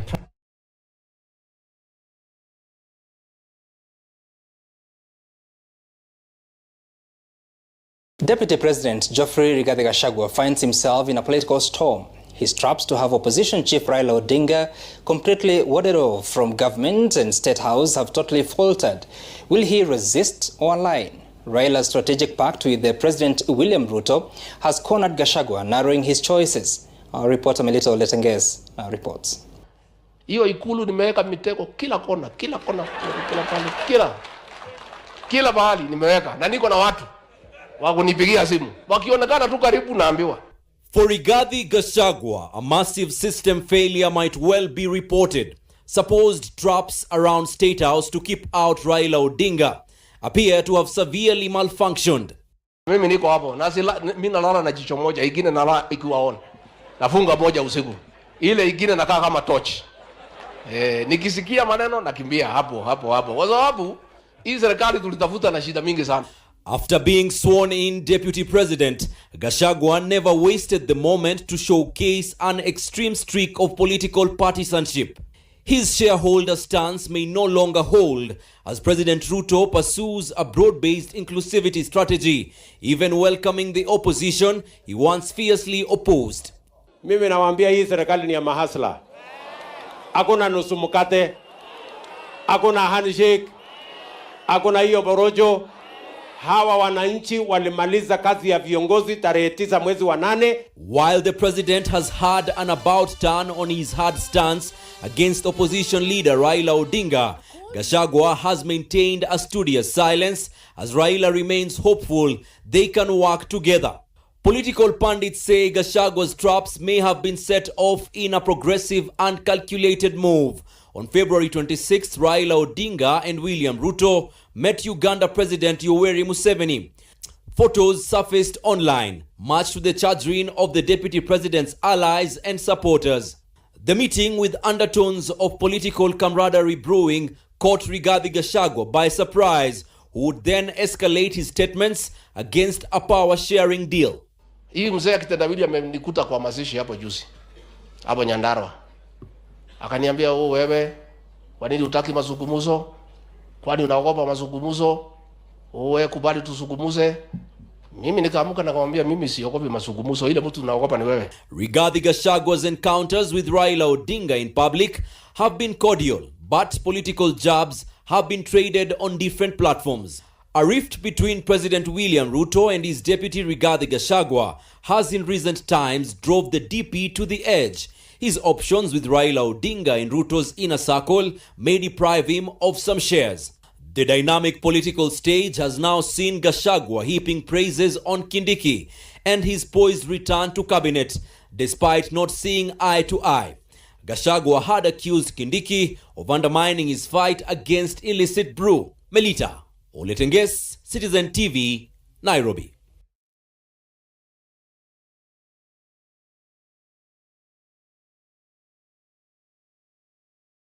Mtazamaji, huenda naibu rais Rigathi ameingia kwenye mtego alioutega kwa lengo la kumzuia kinara wa ODM Raila Odinga kuingia ikulu na kufanya mikakati na rais William Ruto. Kufuatia matukio ya hapo jana, mtazamaji, ni kwamba ambapo wanasiasa wa ODM waliteuliwa serikalini, Gachagua sasa anaonekana kuwa katika njia panda, akihitaji kuunga mkono uamuzi wa rais au kupinga Raila kujumuishwa serikalini. Je, atachagua mkondo upi? Mwanahabari wetu Melita Oletenges anaarifu zaidi. Hiyo ikulu nimeweka mitego kila kona, kila bahali nimeweka, na niko na watu wa kunipigia simu. Wakionekana tu karibu naambiwa. Ikiwa naibu rais Rigathi Gachagua alifumba macho au la, kufumba na kufumbua ni kwamba kiongozi wa upinzani Raila Odinga alipenya na kuingia ikulu. Mimi niko hapo, mimi nalala na jicho moja, ingine nalala ikiwa on. Nafunga moja usiku. Ile ingine nakaa kama torch. Nikisikia maneno nakimbia hapo. Kwa sababu hii serikali tulitafuta na shida mingi sana. Kuhakikisha Raila Odinga hafiki ikulu akiwa ndani ya nchi au nje. Hata hivyo hakungezuia kisulisuli kilichomfika, na sasa kimevuruga mitego yake. Licha ya kunadi kwamba serikali ni ya washikadau waliochangia kuchaguliwa kwake na Rais William Ruto, huenda Raila amempiku kwa ujanja yeye na bosi wake. Mimi nawaambia hii serikali ni ya mahasla. Hakuna nusu mkate, hakuna handshake, hakuna hiyo borojo. Hawa wananchi walimaliza kazi ya viongozi tarehe 9 mwezi wa 8. Na huku Gachagua akisalia kimya, Raila anaonekana kumkejeli. Wadadisi wa kisiasa wanasema kwamba huenda mitego ya Gachagua iliteguliwa kwa ustadi mkubwa. Hii mzee kitendawili amenikuta kwa mazishi hapo juzi, hapo Nyandarua. Akaniambia, wewe, kwa nini hutaki mazungumzo? Kwani unaogopa mazungumzo? Wewe kubali tuzungumuze. Mimi nikaamuka na kumwambia mimi siogopi mazungumzo, ile mtu naogopa ni wewe. Uhusiano kati ya Rais William Ruto na naibu wake umeonekana kuzorota katika siku za hivi karibuni, huku naibu rais akionekana kutengwa na wanasiasa wa chama cha UDA. Ukuruba kati ya Raila Odinga na William Ruto sasa unatishia kuvuruga uhusiano huo zaidi. Sisi kitu hatupendi ni usaliti. Ukitusaliti tutakuchukia. Melita Oletenges, runinga ya Citizen, Nairobi.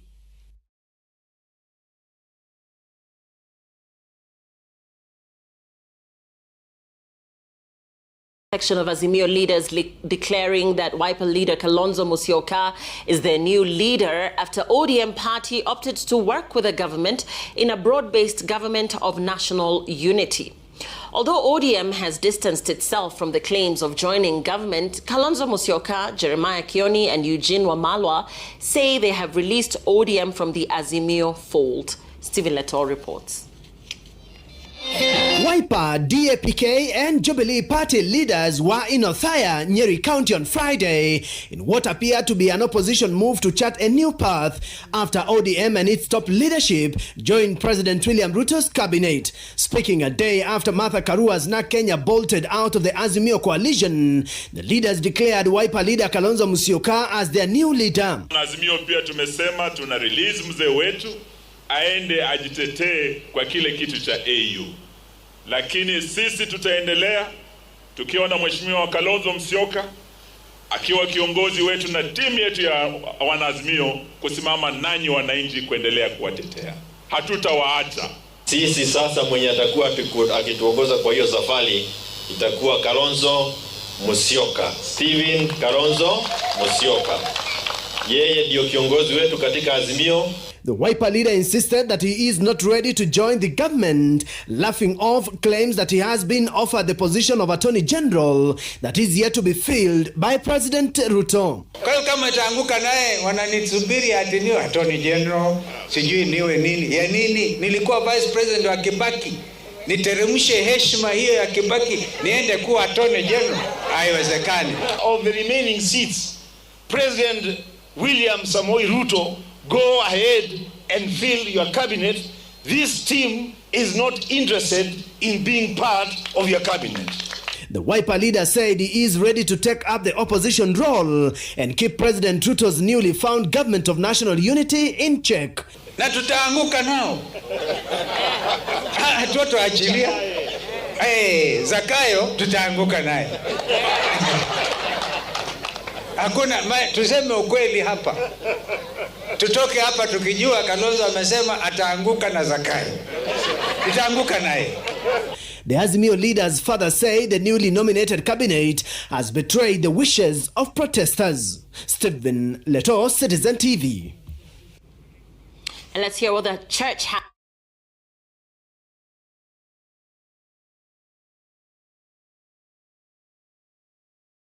Him at Leicester City is now at Chelsea. He commented on his manager's knowledge and his presence. He said, look, I thought I knew a lot about football, but I learned something new under him every single day. He called him top level. Now, Chelsea's focus here is to get the most out of their U.S. tour, and they start again tonight. Thank you, Katie.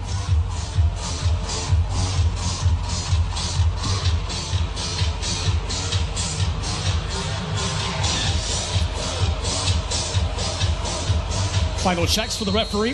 Izmir Pet Kitchen, we're underway at Notre Dame Stadium on this tempting and flying forward early on to the Blues. A chance for Chukwuemeka! And cutting out the angle just in time, the new signing for Celtic, Kasper Schmeichel. How's that for the U.S. international, the American Cameron Carter-Vickers? And Chelsea will have a throw. Maeda. Aggressive challenge, and Maeda draws the foul. It'll be a free kick as the captain, Reece James. That's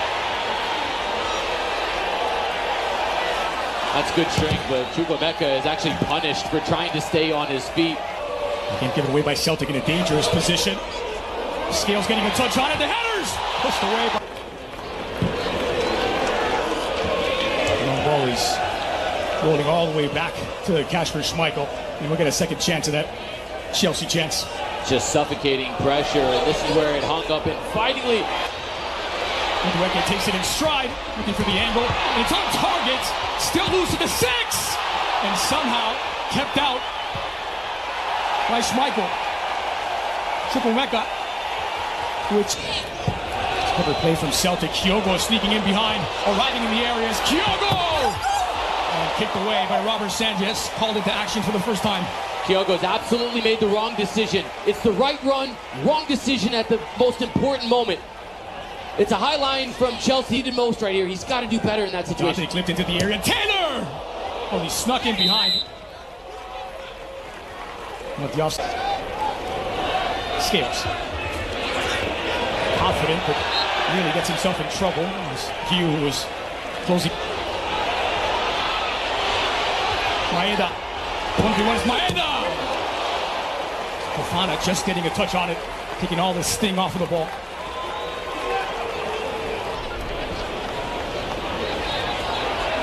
Monte from distance. It's parried by Sanchez, but still left loose inside of the 18. And Maeda couldn't capitalize. No pressure from Tate, so he's going to have the effort from distance. And as his save is forced, Maeda. Another Sanchez, Fofana. Here comes Celtic trying to capitalize. Pass is cut out by Colwell. Carter Vicker. Support on the inside from Madueke, trying to square it in. Scales had it red. Corner for Chelsea. So Captain James, outswinger toward the spot.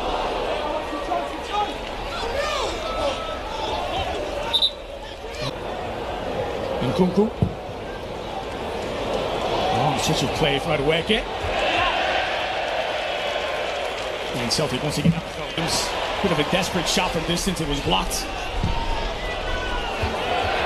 And overhead looking for Madueke down the near side. Celtic will get the ball back in play. James Forrest.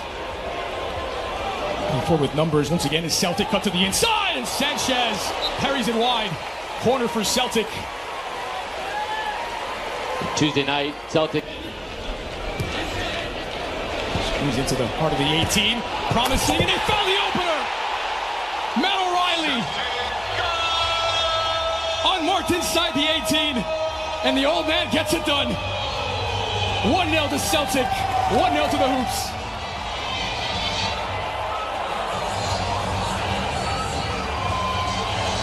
Celtic draw Chelsea out with the short corner. And nobody comes and closes down Matt O'Reilly. It's too late of a step from... Looking for the youngster view, and those are coming together. Still play allowed to continue and scrambling back. It's cleared off the line in front of an empty net by the fullback Greg Taylor. Once again, Nkunku would strip it into the 18, and it's overhit for Hugh in the middle and from Madueke out wide. When he can get that striking effort off towards goal. Woodrick dealing with a double team. Off the mouth of goal. It's last touch by Taylor. Outswinger by James. It's attacked in the heart of the area by Wesley Fofana. And the foul is whistled against Chelsea. Spence on his left is Madueke looking for an opening.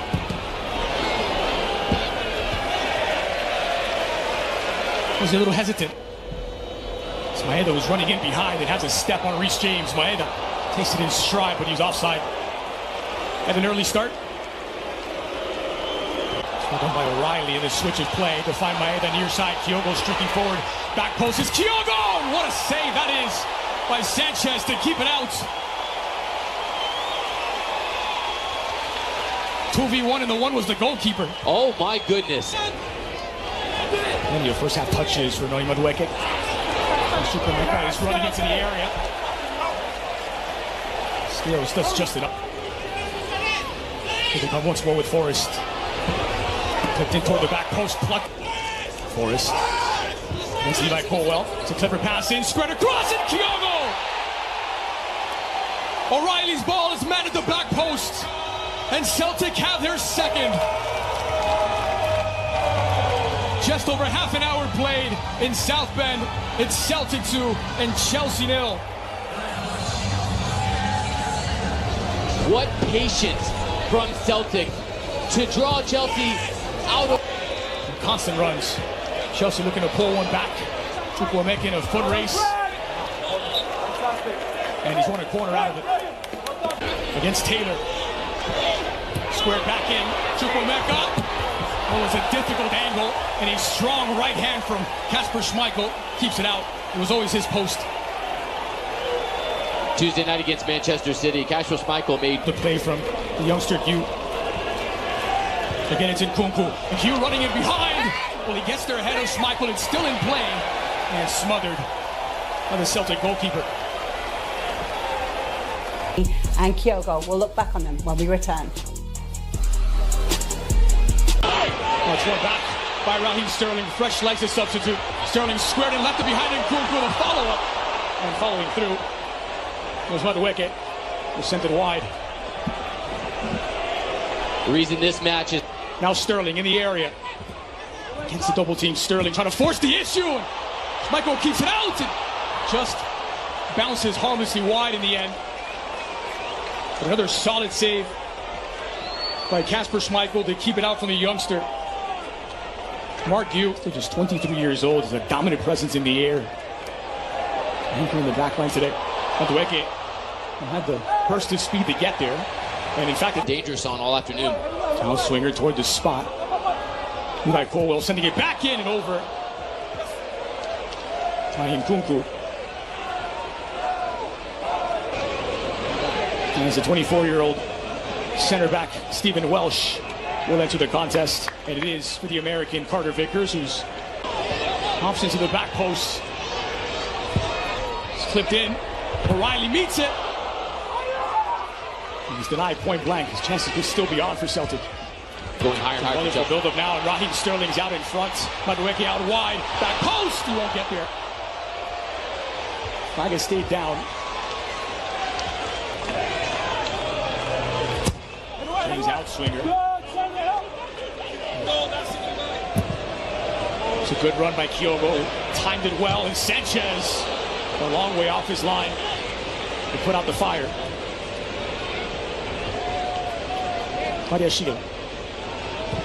Old school sweeper, if I want to date myself to my early playing days. Nonetheless, it's provided defensive cover for them where they haven't taken that step forward today. It's a dangerous pass. It's giving away a chance for Celtic to get their third! And they have done. Now Luis Palma makes his mark. The Honduran on the score sheet. And it's Celtic 3, Chelsea 0.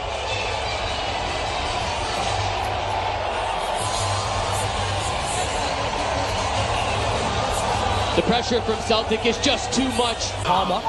It's Mikey Johnson who's in behind. Timed well. 1v1 against the goalkeeper. Is it a fourth? It is! They've done it again!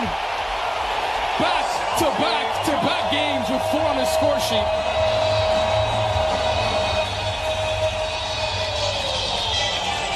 Celtic with an exclamation mark of a preseason. Fired up for the start of the campaign. وازاي لينا عم نرسل صوتية مش فاهم عنها حاجة. هو بتاريخ يوم الاثنين اللي هو مفروض لسه بكرة. المهم عدى اليوم على خير، لكن لين بتشوف خيالات غريبة قدامها وكأن في حشرات بتدخل جوه جسم بيس. وبعدها فضلت في مدرج الجامعة لوحدها لحد الساعة 10 واتحركت بعدها للبيت ماشية على رجلها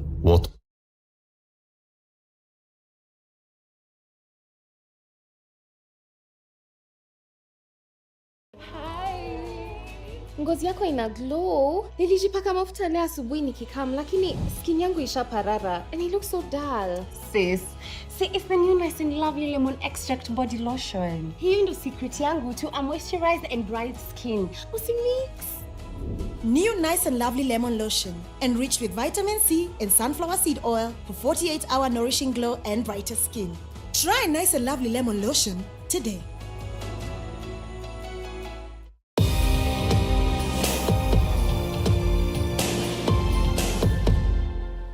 Here come the teams then. And there's so much fascination ahead of the first game of pre-season. I think we know what kind of formation Chelsea are going to play. We'll wait and see how long the team that starts the game is out there for, whether it's just 45 minutes, whether some players get an hour. I think it'd be very unlikely that anybody will play 90 minutes in this, the first match, but we shall see. Reece James confirmed as one of Maresca's captains in the head coach's press conference before the game. Well, he's got the armband on today. Chelsea, of course, well supported all over the world, particularly here in America. And Santa Clara welcomes the two-time European champions.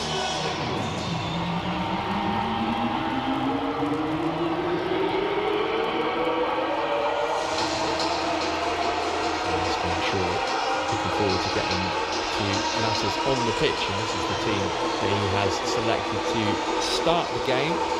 To account for Mark Gue, the teenager who signed from Barcelona, makes his first appearance in a Chelsea shirt. Same too for Tosin.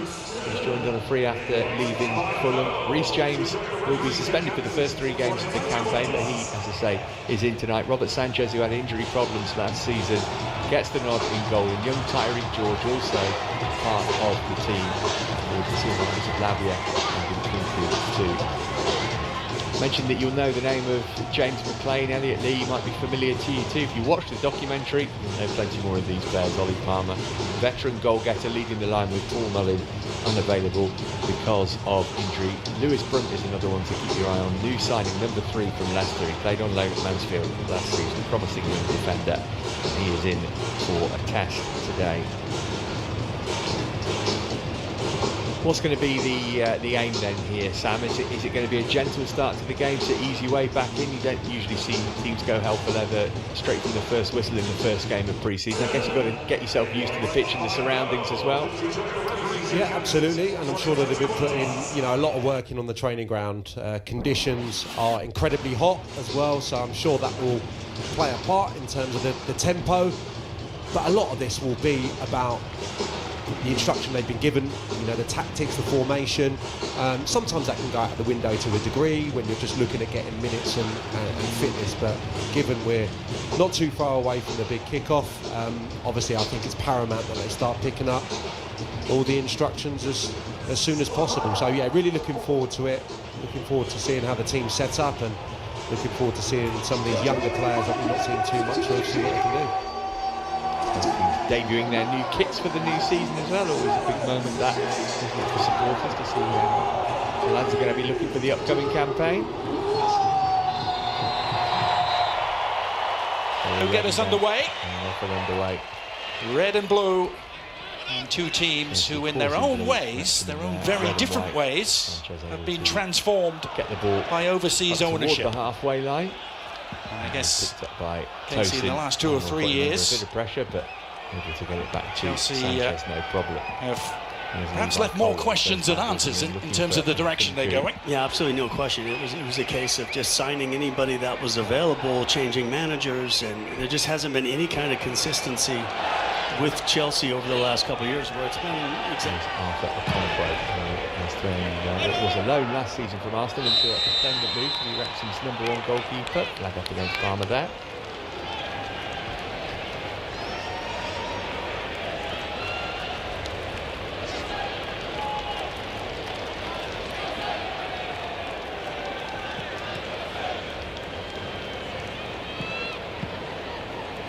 Rolling it across to Benoit Badiashile, who had some injury problems of his own last season. He didn't for Chelsea, but he finished the campaign strongly. Badiashile started 9 of the last 11 matches.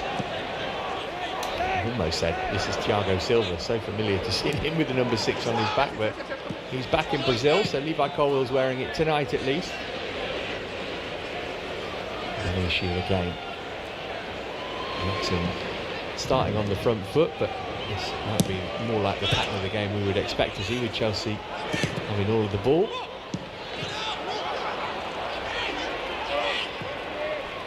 Yeah, off for James. There's the first thing to note, Sam, that Reece James seems to be playing in central midfield at the start of the game, as he did for Wigan in that season he had there on there. Yeah, I scribbled the team down when we saw the names, and it's exactly the shape I would have imagined, given how Maresca used to set his Leicester City side up last season. So Levi Colwell on the ball here, they're building a back 3. And McLean coming together. Well, it's taken 2 minutes for this friendly match to get less than friendly. James McLean has got previous for this kind of thing. Levi Colwell not so much. He'd be well advised to walk away. It's very early in the game to be getting wound up by James McLean. It's going to be a long old evening for Levi Colwell if that's the case. It seemed like something and nothing, but McLean does have a reputation that precedes him. He says, who, me? He just played square, didn't he, Levi Colwell? Not really being pressurised at this stage, just popped it off and just left a little bit on him. Not too much to provoke the reaction, but neither of them backing down this early stage. Referee quickly in to intervene. I mean, that's 2 reds in a competitive game, isn't it? Let's be brutally honest about it. You're supposed to raise your hands to an opponent like that, but You get a pass in pre-season. I bet they'll swap shirts at the end of the game and have a good laugh about it. I've kind of seen it all before. This house Phil Parkinson. Well, that's one to keep our eye on. Yeah, so Reece James on the ball here, as you say, Matt. Coming into midfield, we'll see if he'll go back into a full-back position at any stage, but for the moment, yeah, he's in midfield with Lavia and the two number 8s, if you like, pushed on, Chukwuemeka and Nkunku. Superstay Matte Ink. Up to 16-hour wear. No transfer. Maybelline, New York. Nkunku, so really attacking in that aspect.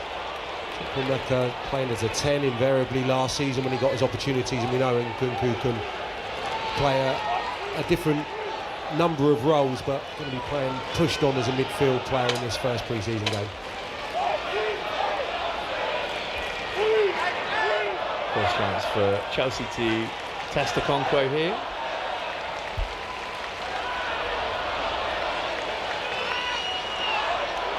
Chelsea number 4 is worth keeping an eye on here.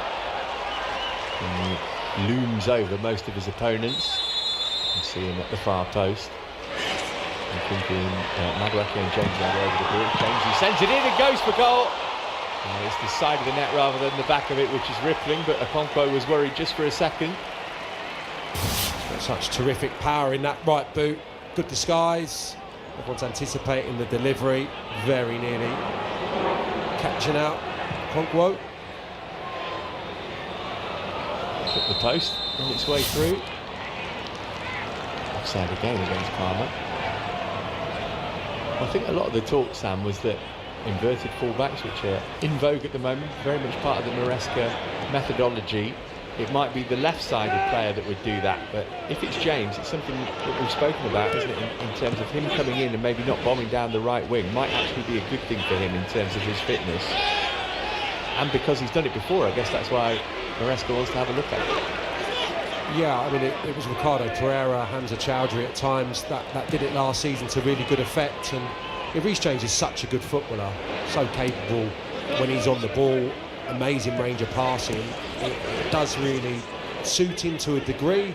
That said, there's few better sides, I think, in Chelsea colours when he's bombing down the right-hand side and really getting involved in the final third. So it's a little bit give and take, but in terms of the way that he can take the ball, fantastic. And yeah, thinking back to the infancy of his professional career, that loan at Wigan, he was absolutely sensational in this position. So it's something that me and you have kind of always championed. Not done it too often in a Chelsea shirt, but gives the manager a great option. And it just means Levi Colwill, with the experience of last season playing this role, can naturally just feed round from his left-back berth and make himself the left-sided centre-half, which is probably his natural position, so that works well as well. He's bolted. It was a huge bowl out from Nkunku. McLean trying to get it under control, but Lavia managed to get it from him. Machine on the ball for Chelsea now.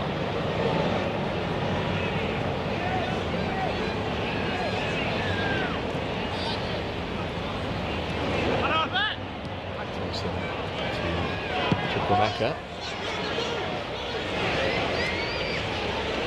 Maybe Wrexham to be a little sharper, having played a couple of games already. That was a pre-season pass from Badiashile, which has put Chelsea under a bit of pressure here.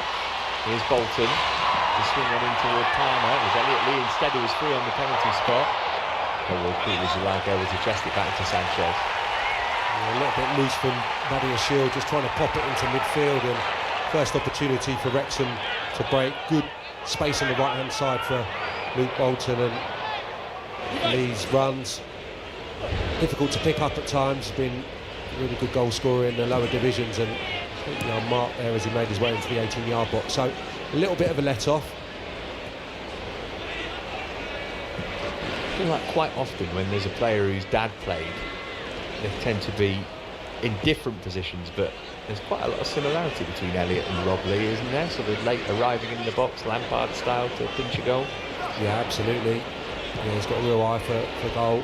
Had a good career, and he's been paramount, I think, to Wrexham's success, certainly last season, to give them a goal threat from midfield, to take that burden away from Paul Mullen, I suppose, who's been the most obvious goal scorer for them during their rise. That's Colwell.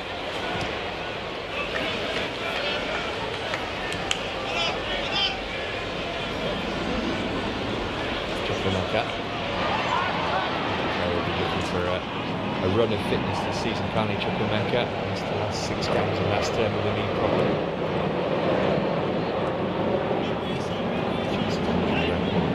Really hampered progress last season, so fingers crossed it's a different story this time around. And here's Shield.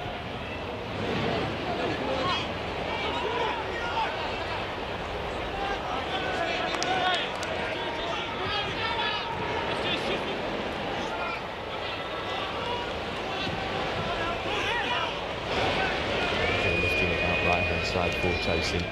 Actually made his senior debut against Chelsea. Tosin, an infamous FA Cup 5th round tie, which Chelsea beat Manchester City 5-1 in 2016, and Pellegrini basically picked an academy side for City that day. And Sanchez made 21 appearances for Chelsea last season, but he hasn't played since the FA Cup quarter-final against then Enzo Maresca's Leicester.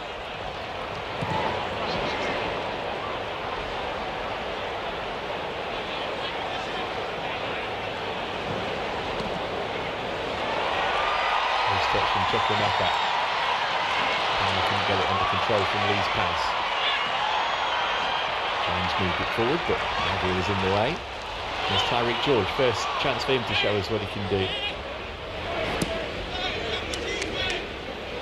Coming off that left-hand side, he's a good goal scorer as well, George. Got 20 of them for the under-21s and under-18s last season.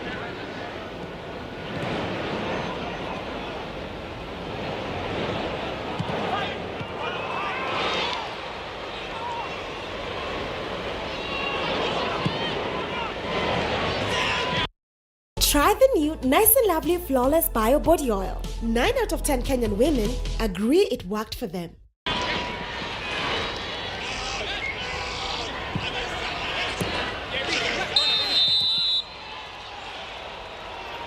Flag is up.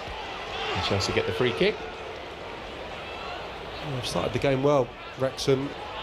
As you said, Matt, they've had a couple of games to get ready for these sterner tests, and the shape is what you would expect from them.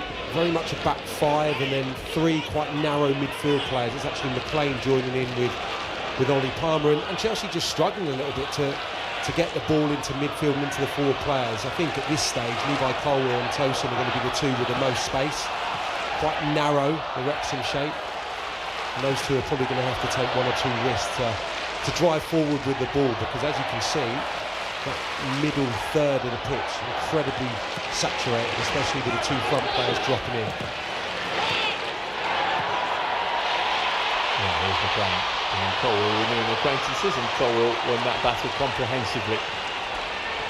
It's the one you want. Looking too little just to go in nice and aggressively, Levi Colwill.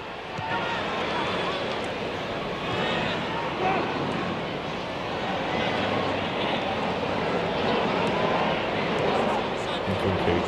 So the last game of pre-season, he got a knee injury that didn't totally obliterate his season, but pretty much Christopher Nkunku. We didn't see him till December, and just in fits and starts in Chicago against Dortmund. What a massive boost it could be to get him fit for the season. He's like a new signing, as they say.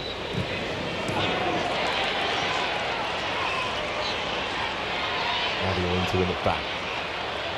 Same applies to him as to Nkunku, I suppose. Here's James.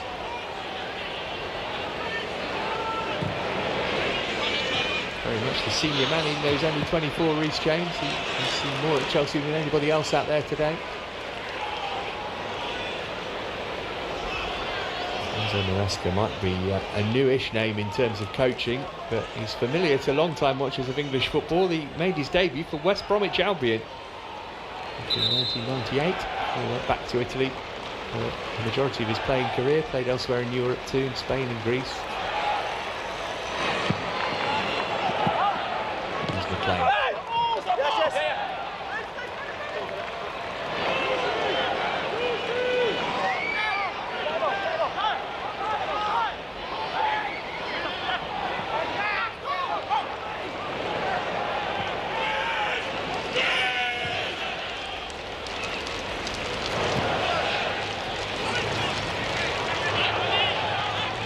We've got the pressure from Guiu.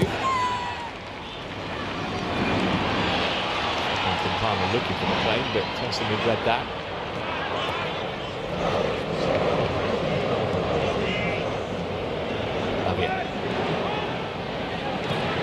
Strong on the ball, managed to move it on to Chukwuemeka as well. And put his toe in to win it back for Wrexham.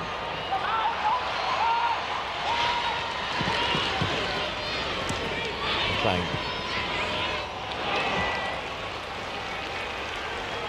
Just half an opportunity there for Chelsea to break, given that McLean had kind of stepped out of their shape and gone to pressurise. Lavia able to receive the ball and pop it into Chukwuemeka, but it's that next little bit that's just been lacking in the opening stages for Chelsea, completely understandably, but not got into their rhythm. And as I touched on a few moments ago, Wrexham looking well set in their defensive setup.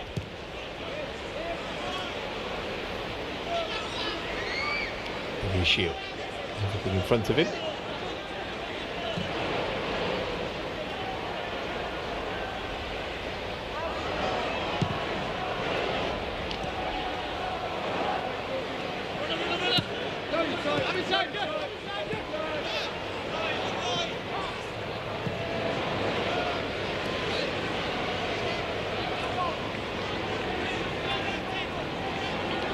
Ready to spring should there be an opportunity to get the ball back, but Shield keeping it safe with Tosin, who gave it in back. There's Colwell. Pulled it into the channel looking for Tyreek George.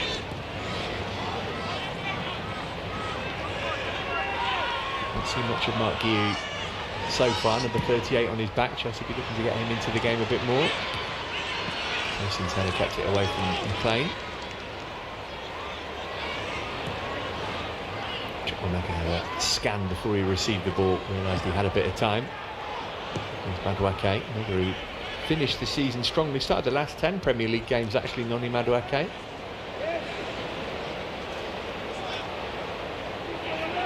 One of those players, Sam, as we were saying before we came on air, a large majority of Chelsea squad didn't have too much in the way of summer international activity, or it wasn't that prolonged. Obviously we've got Cucurella, Palmer, Gallagher, Enzo, not yet joined up with the squad. Moises Caicedo just has, but there's a good core of players there for Enzo Maresca to work with from day one. Yeah, not always the case at all. It was nice to see the pictures, the early days on the training ground, players coming back, established players, as you say, Matt, had a really good effect last season, especially towards the back end, not having any international football to worry about over the summer, or certainly many games to worry about in the majority of cases. So yeah, definitely a positive for him in particular, who was terrific coming on and impacting games prior to him getting a run from the off in the first team, where I thought he was brilliant. Every time he come on, really good attitude, and got more and more consistent as the season wore on. Rubbing, makeup stays on? Forget the wipes and choose Garnier #1 Micellar Cleansing Water. Our micelles work like a magnet to remove makeup for zero residue. Skin is perfectly clean and visibly soothed. Garnier Micellar Cleansing Water. Choose nothing but the #1 by Garnier, naturally. The foot race here, which he's able to win against Revan.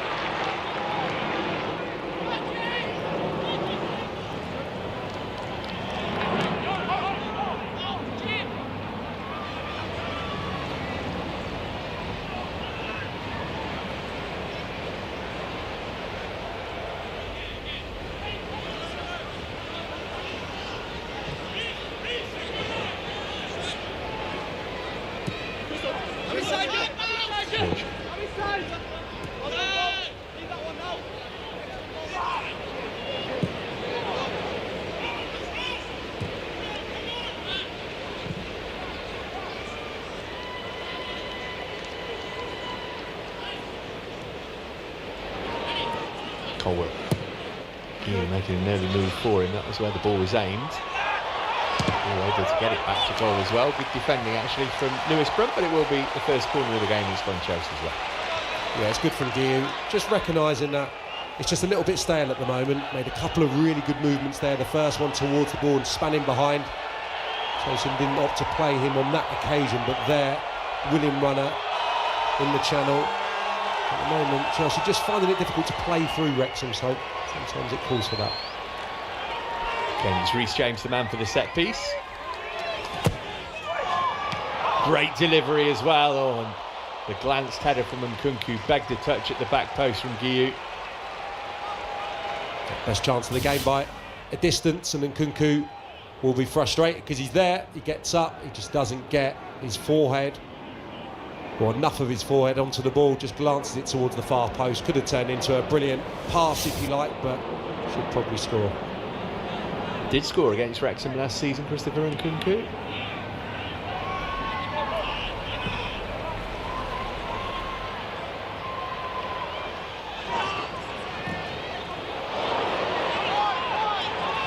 Dobson somehow managing to hold on to the ball there. And it's a slack pass which is given it to Tyreek George, and Nkunku inside of him. George fancies a Maisie. Nabil picked up the scraps. Here's James. Space out wide right here. Madueke wants to take on Revan. And he's beaten him easily as well, Noni Madueke, and Revan did really well actually to get back at him. Will be another corner. Well, it's been a big problem early part of this game. Revan and Luke Bolton on the other side are so tight to our two wide players. Every time they've received the ball, they've been within a yard or two, not been able to get into the game at all. But Tyreek George has a run, and now Madueke doing the type of thing that he did throughout last season, getting one-on-one. He can go either way. He's well marshalled there by Revan, but a couple of set pieces in quick succession.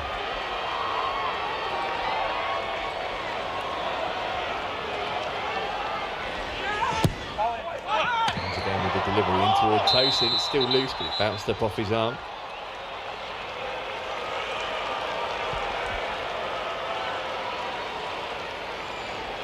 There's definitely a period last season where Chelsea was struggling to create opportunities from corner kicks in particular, and changing the taker with Reece James on them, you know that that's going to be whipped in with real quality, incredible pace that he can conjure with his right boot. So we've already seen two first contacts from Chelsea players, and Nkunku probably should have got himself on the score sheet in there. Tosin, unfortunate that it didn't fall for him to get a strike away.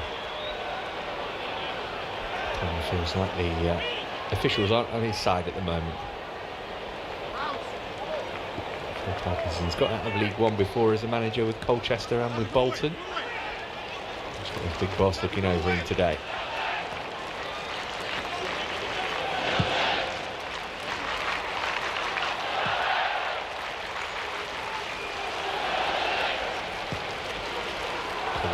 To James.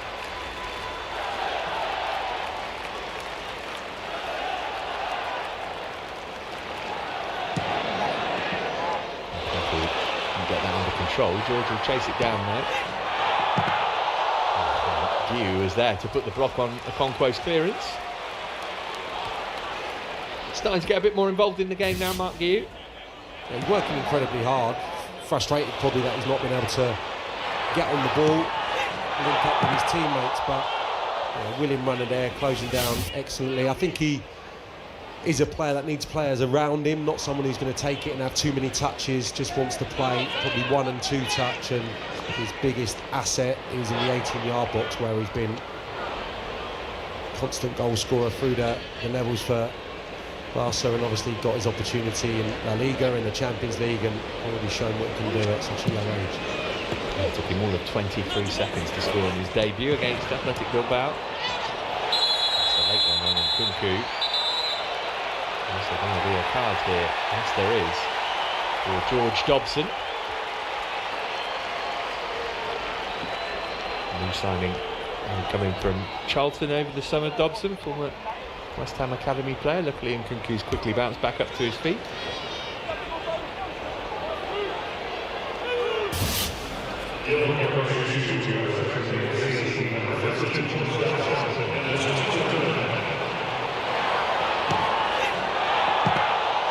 Guiu's pressing a moment ago.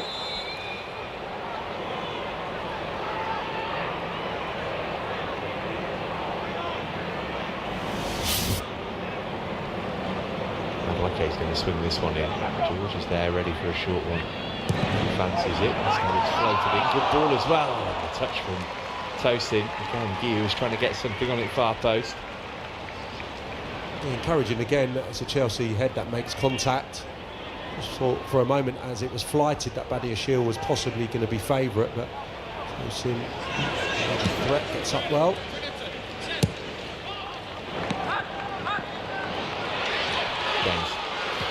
A couple of goals for Fulham last season against Tosin. Not a regular scorer by any means, but it's as though he's a threat at set pieces.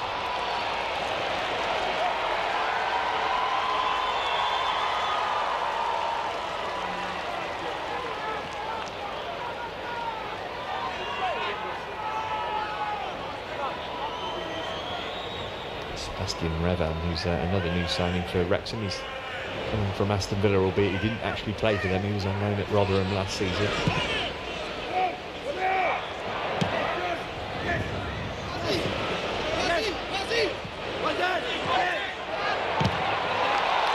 Here again, leading the Chelsea press, making sure Wrexham don't get a second to settle. Lewis Brunt that time having his pocket picked.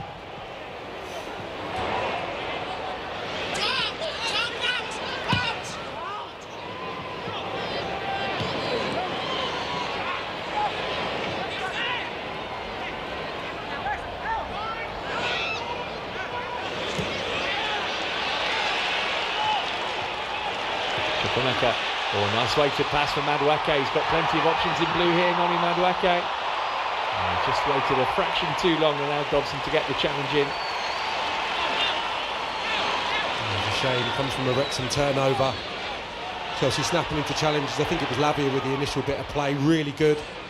Will make a good awareness to play Madueke and have a little bit of sympathy for him because the angle wasn't great, maybe just good enough to try and bend it left-footed towards the far corner. Opted to try and come in field and make that angle better for him.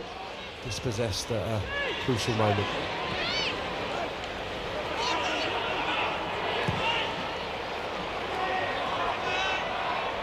Chelsea starting to create opportunities, or at least worry the Wrexham defence now, though. All over the top here from McLean, trying to touch it off for Palmer, found Colwill though. Lavia quickly moved it on for Nkunku.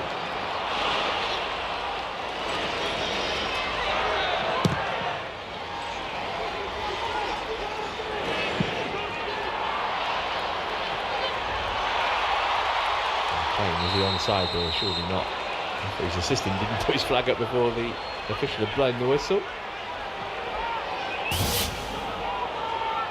There's a nice contrast between the two sides.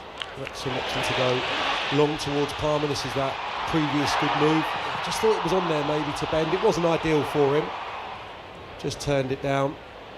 Good covering from Dobson. Tenacious midfield player getting back in. There's Madueke again. And he's got the beating of Revan. Across steps O'Connor to help him out, but it will be another Chelsea corner. Yeah, did well, exactly what you want from your outside centre half. O'Connor just stepping across. Revan getting beaten on a couple of occasions by Madueke, but numbers in reserve there, Wrexham.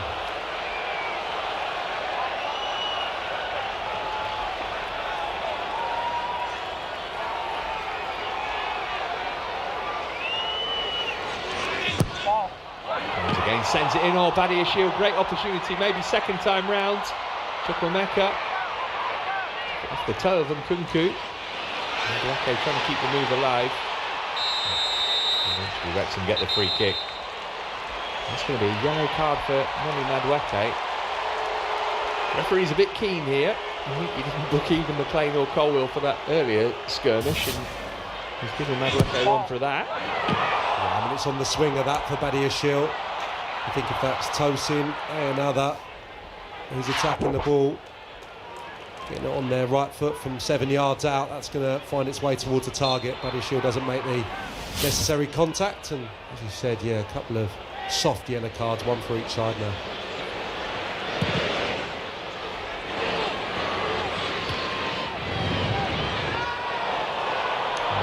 James and Wilson didn't make any contact there, although the Wrexham player is down, which would suggest that I'm wrong. There's George.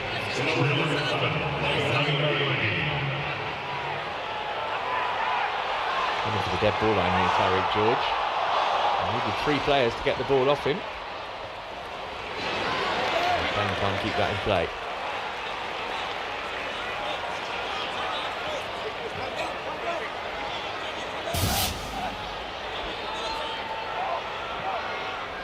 And he could just clipped Elliot Lee with his knee.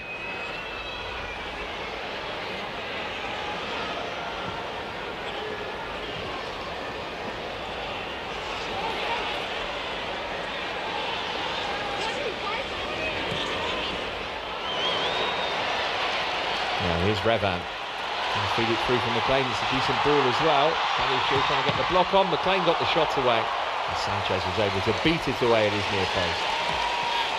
Would have been a threat, the front two. Palmer with his physical prowess, and McLean's been buzzing around him. For the first time we've seen Revan in the attacking force. Shot deflected, which took the sting out of it, allowed Paddy Shield to clear. Looking to Gui. Brent switching it to Revan. Good defending from Reece James.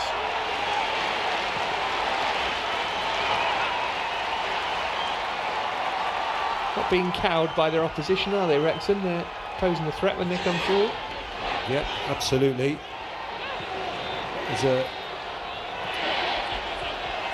kind of contrasting styles going on. They're building now, Wrexham, but they want to play into Palmer early. He's done really well at that. He's dispossessed Brent this time. He's worried in for the opening half hour of the game. He's up against Tyreek George though, and he'll be annoyed that he didn't look across the line. Yeah, maybe just lost his bearings as well, George. He was just backpedaling. Probably didn't want to receive the ball off Guy when he released it. They're just caught out of their shape here. So maybe for the first time, and McLean got that movement right. Offside too many times, but got into a good shooting position. Again, the angle not perfect.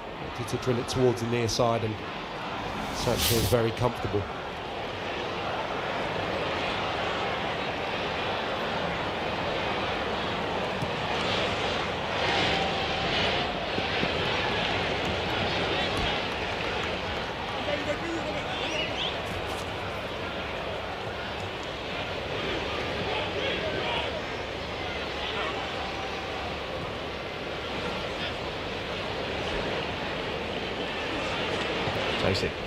Half an hour gone, a couple of chances for either side, but no goals as yet.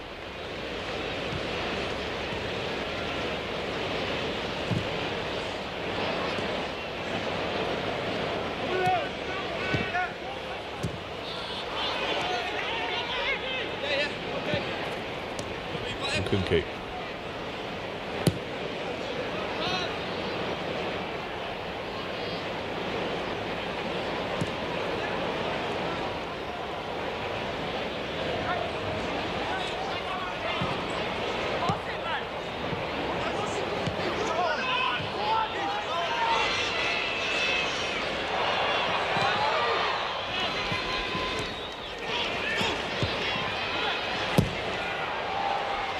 Going route one second time round.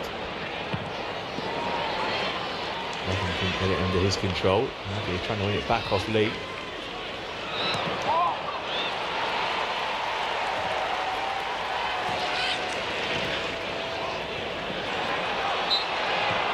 Maybe a rule to have fouled his man there, didn't there was too much in it. He and James Jones challenging for the ball. It's been a really good contest so far, and probably such a worthwhile exercise, because this is the type of game that Chelsea are going to come up against in cup competitions, invariably against League One, League Two sides, but also in the Premier League. The home games at Stamford Bridge against the lesser lights, maybe teams that are going to sit in, make it really difficult, and Enzo Maresca will have to alter one or two things if they're struggling a little bit to break down a well deep set defence. So at this stage, I think it's been a really good contest between a side that's probably a little bit further ahead with their pre-season preparations.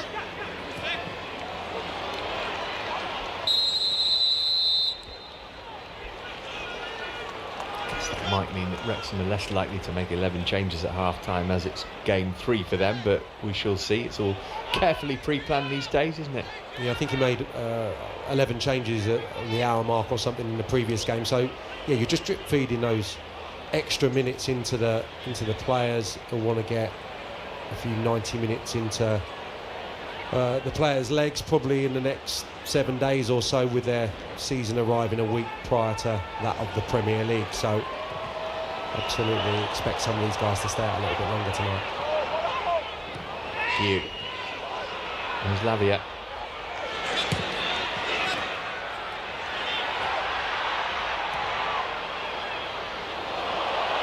Okay. Couldn't find James, but James managed to win it back off Palmer anyway. It's too strong and too good for his opponent there, Reece James.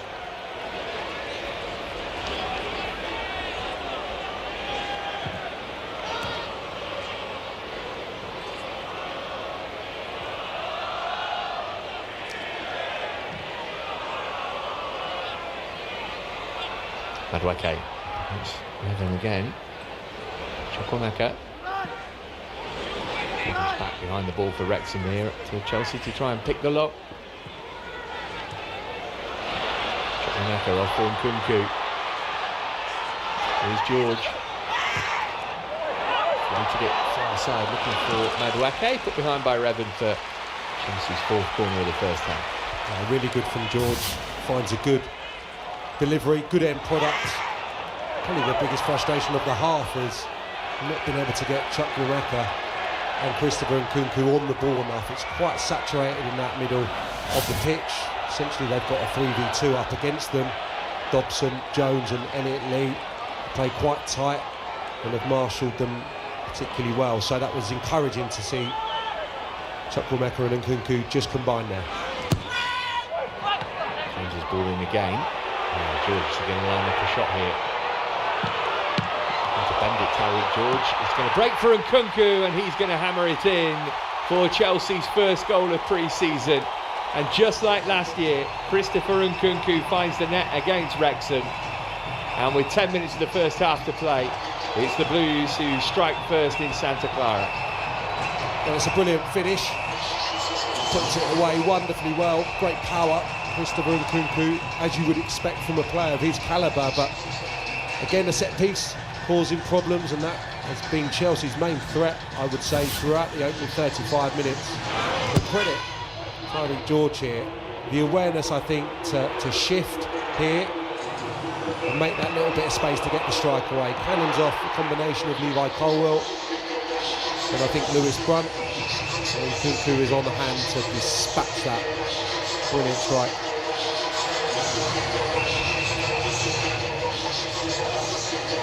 Ruthless from Nkunku.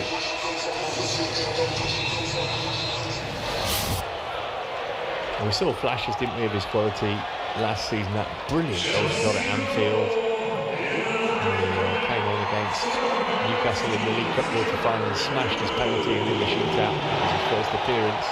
Saw it in pre-season last season too. But to Chelsea's benefit, he wasn't part of Didier Deschamps' squad for the European Championships. And hopefully a full and clear pre-season and show us finishes like that in the Premier League. It was a bit of a surprise, even though he'd missed a hell of a lot of football. It should be to Chelsea's benefit, and absolutely has shown himself. And here's Guiu. Okonkwo committed himself. And Guiu's found Nkunku, and sheer weight of numbers helped Wrexham out there and spared the goalkeeper's blushes.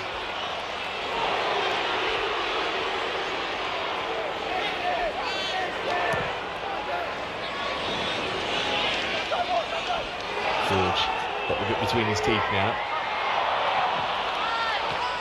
Just ran out of road.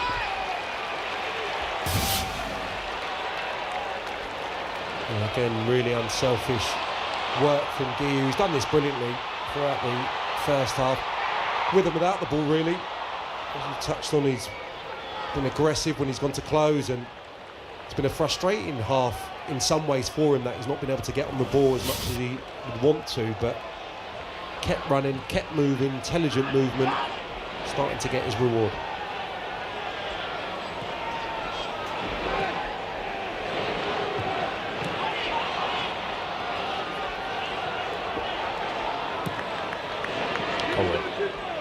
Chelsea stamping their authority on the game now.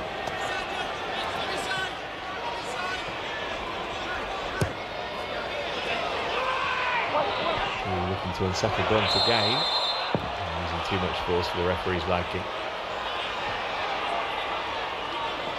It's become more and more evident and more important as the game worn on that you need that threat beyond. If everyone comes to feet, I think it's playing into Wrexham's hands. So he's actually been,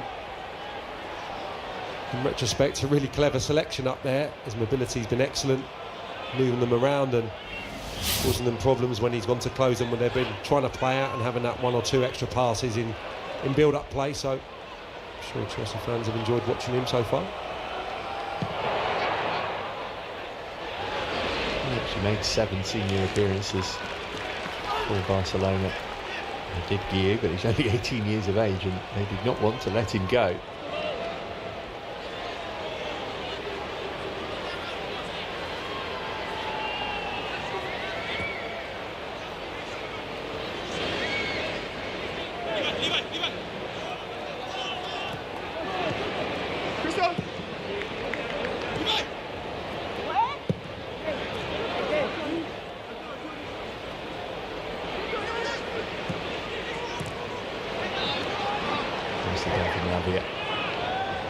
James pushed it out to Tosin.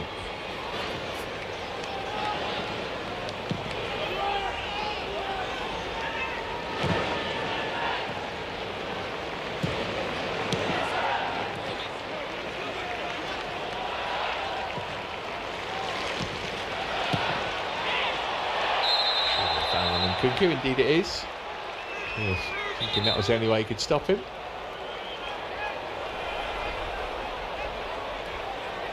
The players who we might see later and a couple who we won't in Mudryk and Jackson watching on for now.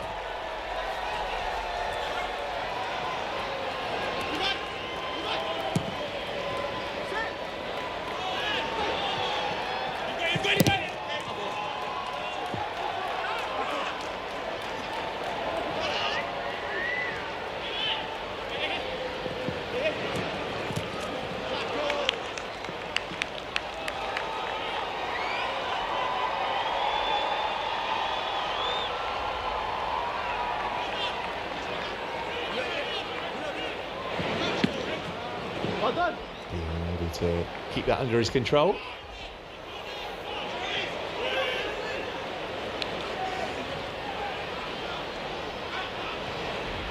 Just me, or does he remind you a bit of Marcos Alonso?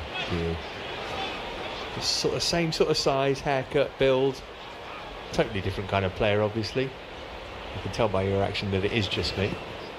He's giving away a bit of height, isn't he? Suggest. Here's George. Also 18 years of age. Such a big thing for Guiu to change countries and clubs and leave the place where he was schooled.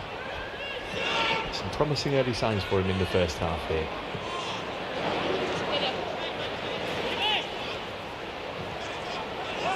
Both him and George have looked more comfortable as the half has gone on, been able to get on the ball. I think a little bit more movement, a little bit more rotation amongst the Chelsea players. Probably just those alterations I spoke of earlier that the manager will have to make as games wear on. There's Madueke, then got the beating of Revan. Keeps crossing play.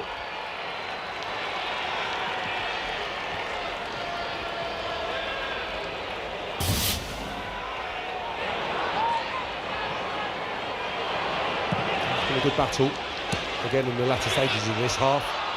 We've seen him do this. Come in field, he wants to get it onto his left foot and get strikes away, but he's so equally adept at going on the outside, getting into the box that way, kind of tiptoeing his way around opponents, getting to the byline. Really encouraging second half to the season, which I'm sure will put him in brilliant stead for what's to come this campaign. Expect him to have a real impact.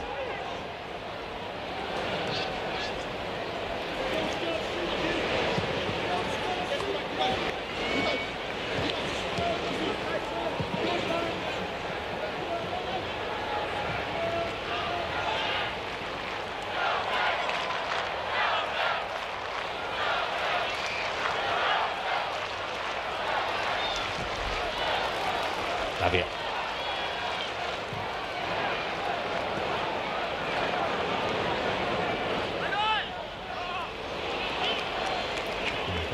go on different wavelengths.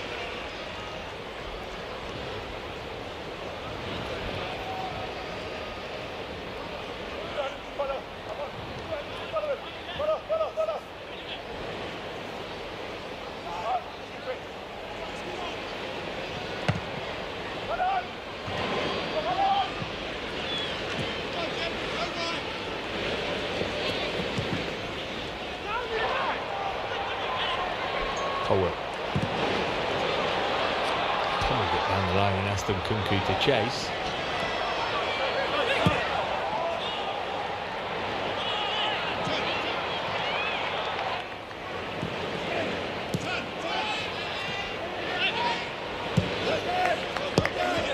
Here's George. Have to get his crossover too, deflected off Brun.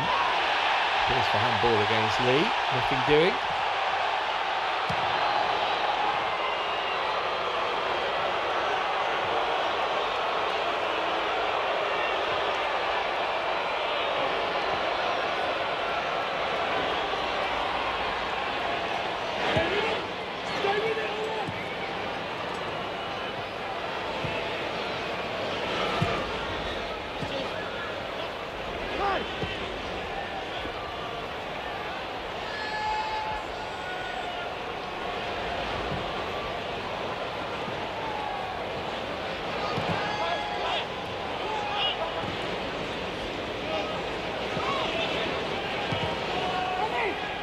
Interesting that we've not seen Reece James, revert to full-back position at any stage. He's been in that central midfield role with Lavia from the outset and throughout. So it's kind of been a 3-4-3 with a kind of box midfield with the two pushed on, Chukwuemeka and Nkunku. So that'll be something to keep an eye on throughout the pre-season programme. Do we see the right back, a more natural right back at any stage, or do we see Reece James get the opportunity to get further forward, as we grew accustomed to seeing him over the last few seasons? So I'd say that's a slight alteration from maybe what I anticipated.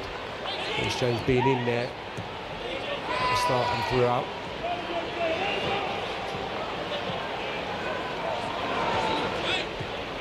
If that continues, it might be good news for Malo Gusto.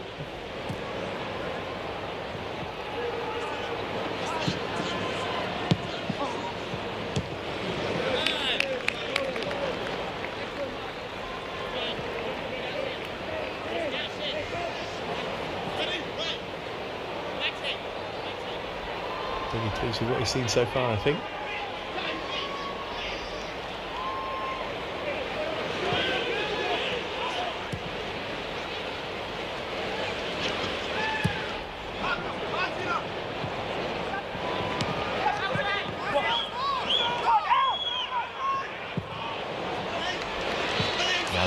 Palmer on the chase here will get there as well. McLean's up there in support too. Other friends arriving.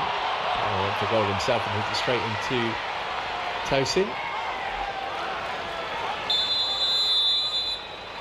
And that will do for the first half in Santa Clara. Chelsea with the advantage here. They've had the better of the opportunities, and 10 minutes before half-time, Christopher Nkunku took one, blasted his finish in.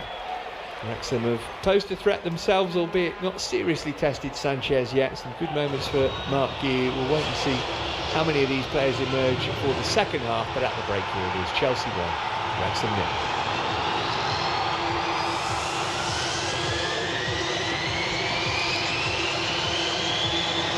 So hopefully an injury-free campaign for him. Chelsea getting the second half underway then, leading Wrexham by a goal to 0. Wesley Fofana back out there, and that is really good to see. Didn't see him at all last season. Did his anterior cruciate ligament in pre-season. How desperately he will be hoping that his luck changes on the injury front when he is on the ball.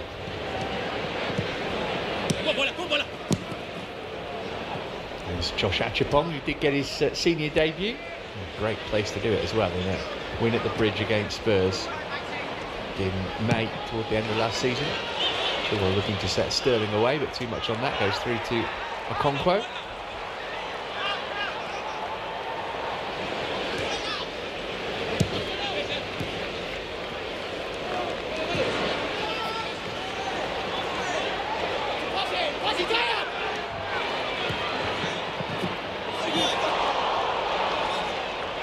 assumption is he'll still have a chance to really claim that left-sided spot as his own under Enzo Maresca.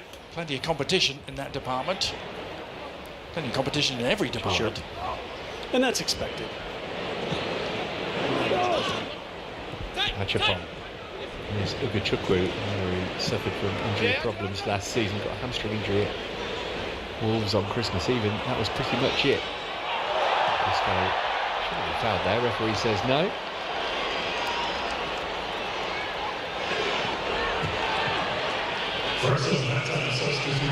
Here's Lee. Number 6, Tom O'Connor. Entering the match, number 25, Will Boyle.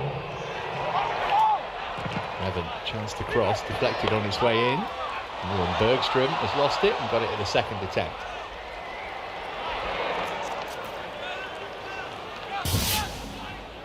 They're going to be a test of Chelsea's focus. All those changes, Wrexham not going to be making theirs at this stage, so as we suspected that they'll just try and keep their players out there for a little bit longer. So hopefully, Chelsea can get up to speed quickly. Took the team a little bit of time in the first period. Doesn't look like the shape has altered. It's going to be Malo Gusto, obviously playing a slightly different role as Reece James did in the first half. He's going to be occupying the central midfield berth when Chelsea are in possession, which you'd expect them to have the lion's share of. One, not really an alteration, but Carney Chukwuemeka, as you can see, 17, is still out there, so Renato Vega will have to wait a little while longer to come on for his debut of sorts. Here's Angelo. And Fofana.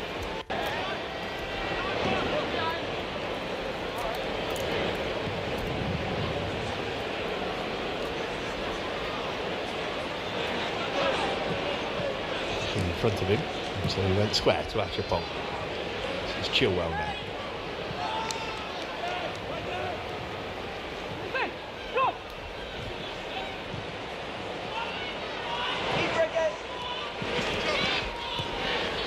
Chilwell looking for Breuer.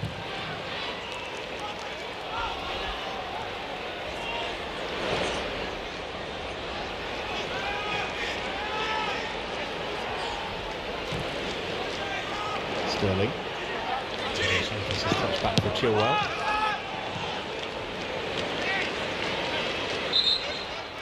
And able to keep that in play.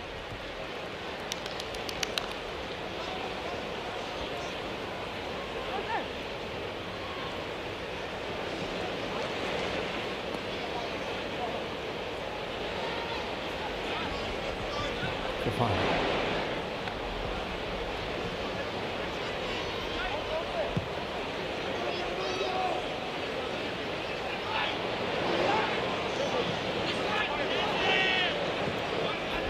Here's Achapong. Angelo outside of him. Angelo. 25 appearances for Strasbourg last season.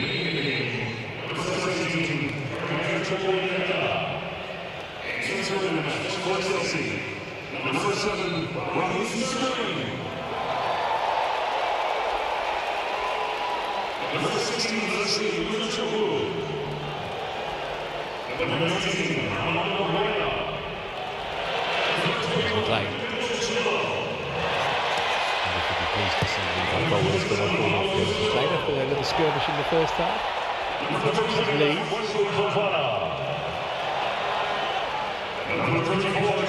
Could be coming on it back, but it's Will Boyle who's come on at half-time for Wrexham, and got there ahead of him.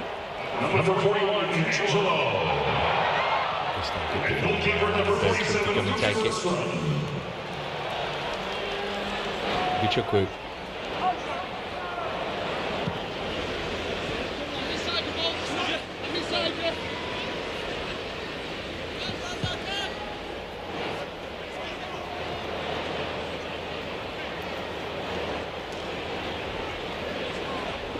Fofana.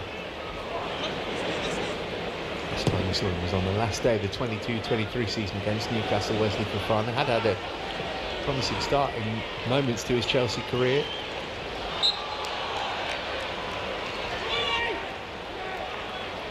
Achapong gives Wrexham the free kick. It's expected to take maybe 10 minutes or so, Sam, for this new team to get used to each other and settle into the game. Yeah, I think so. Yeah, especially given this is invariably a strong Wrexham side and probably close to how they'll go when the season kicks off. So, yeah, absolutely. Interested to see how Ugo Chukwu gets on as well. We've grown accustomed to seeing him playing a lot deeper at the base of the midfield. He's going to be playing in one of those pushed-on midfield roles. There's McLean, off for Elliott. Lee, I should say. McLean again. Chukwu in front of him, a little toe to it. For Dobson on a yellow card from the first half.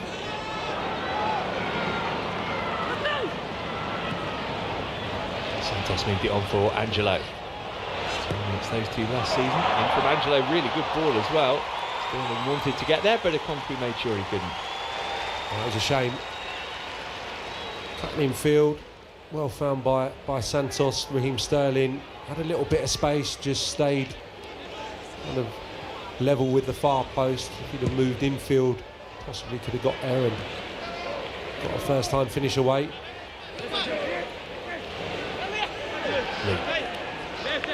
Angelo appealing, referee having a think, and eventually gives Chelsea the throw.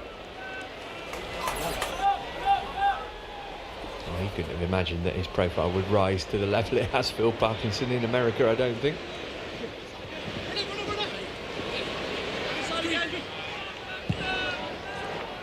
Chilwell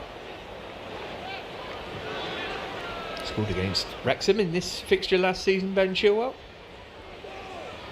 Haven't seen him in a Chelsea shirt since the FA Cup semi-final. Here's Gusto. The player Chilwell, like Reece James and Christopher Nkunku, I'm sure was disappointed not to be selected for the Euros, but could well be to Chelsea's gain.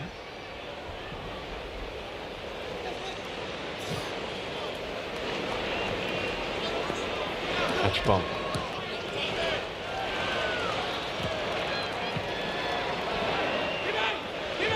McLean held on to it well for Palmer, hasn't really got the pace to chase that ahead of Fofana.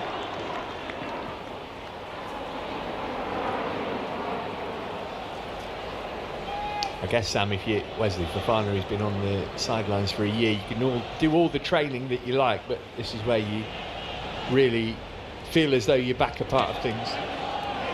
Yeah, absolutely. He'd have been desperate to start getting some minutes, so I'm sure he was so enthusiastic about coming back in this pre-season and getting going. So really good to see him out there. I think everyone's anticipating him playing a big part.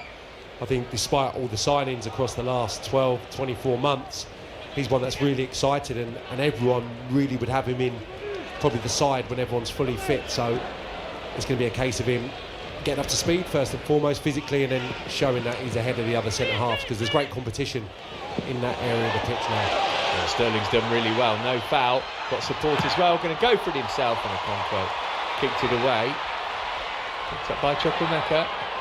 Here's Sterling. This is Chilwell. Sterling teasing.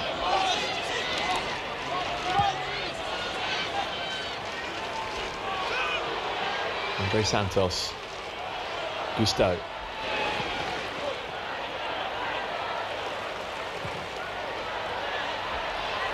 Santos lay off for Boyer. This is Chukwu.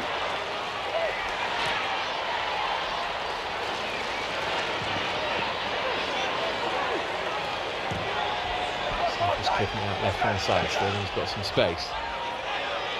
Goes down by Luke Bolton.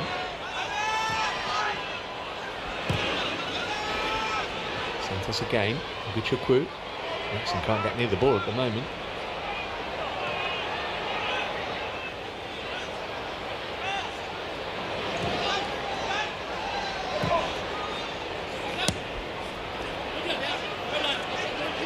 Angelo.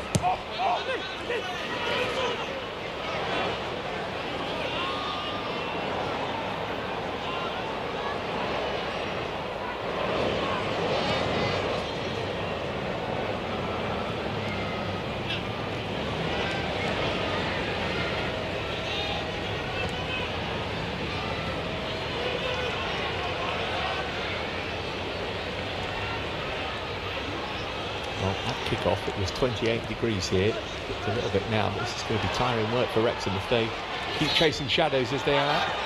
Here's Sterling. Chukwuemeka looking to bend one. Chukwuemeka, and he didn't get the bend he was looking for. Too much elevation. And into the supporters behind the goal. A really good spell of possession, moving it with pace, with zip. Encouraging start to the second half, and yeah, as you say, I think possibly fatigue is going to start to play a part in this game.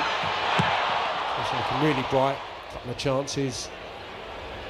Maybe just gone out of play there, but Raheem Sterling, I think too tempting at this stage of the pre-season programme not to take the strike on. I think we were able to make the save at the far post.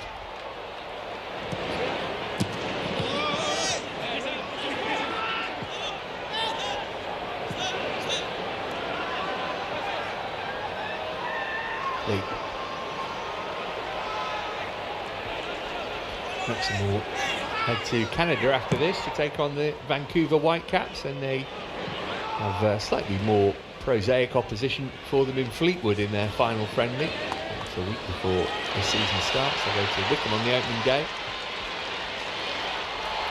The feeling was that they stayed in the USA a bit too long last season, and that affected their preparations for the League Two campaign.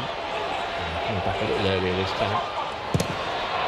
Evans' ball in was a good one. Palmer missed it, but it's turned in at the far post. And Wrexham are level. And Ollie Palmer thought he was going to get a tap in there. It was great play from Revan down the left-hand side. And there was nothing Bergstrom could do to keep the ball out. And then Luke Bolton turns it in for 1-1. And Wrexham equalised just before the hour mark.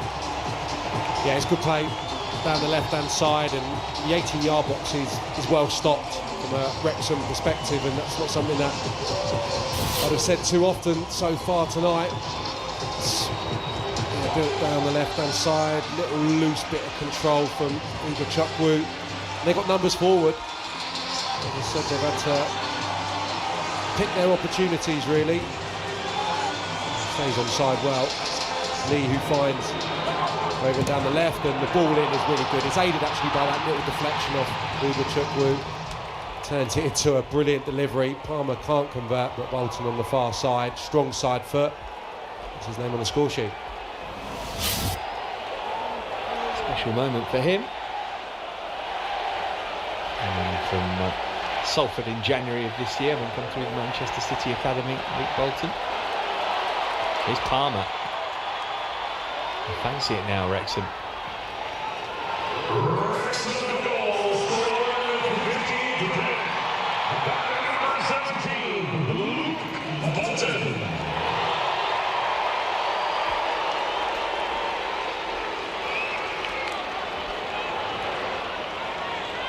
I'll be pleased with how his team have done in the second half in particular. Paul Parkinson. Chelsea still getting to know one another.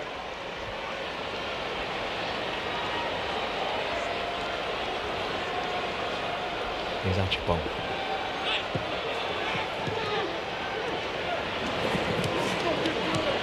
Nice piece of skill from Ugo Chukwu. Angelo takes over. They're chasing after the loose ball.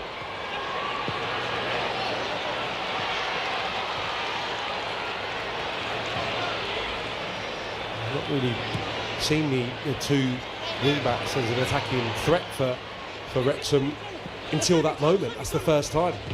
Revan has got forward probably and got goal side of his marker.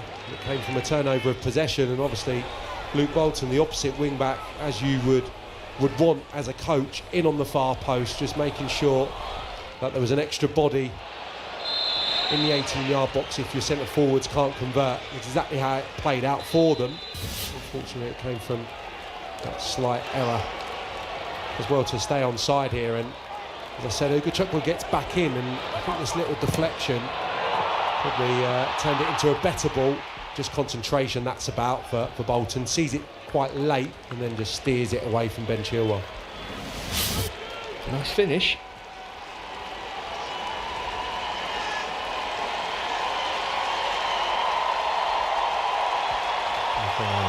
Santa Clara.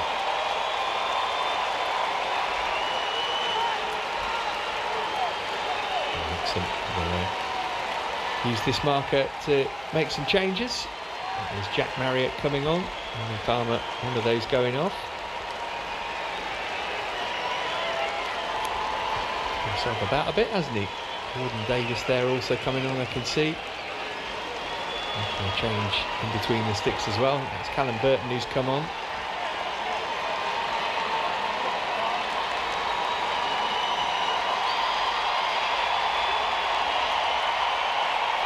And this is obviously all pre-planned for Wrexham.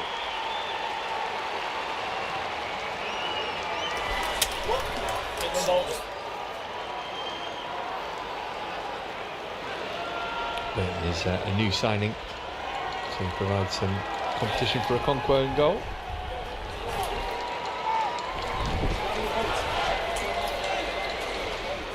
See what impact those changes have on Wrexham's game.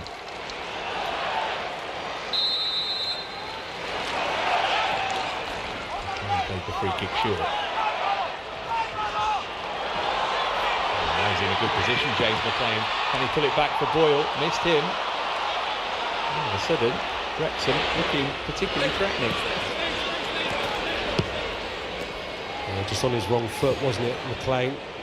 Vital moment, couldn't find that pass. There was 3 Wrexham players queuing up, but he's got a little bit too much on it, slightly behind his intended target. Chelsea just need to re-establish themselves in this game. Thought they had control opening 10 minutes of the half, but that subsided. Actually have that freshness now in the changes that they made. There's Achapong. There's one there involving Jordan Davis, who's just come onto the pitch. Just that free kick a moment ago from the training ground.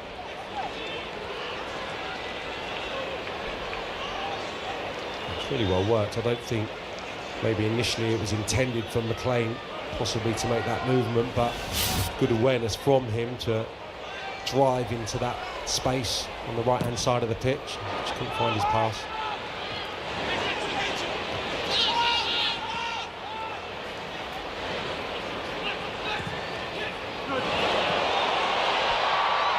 Defending here for Farner to do.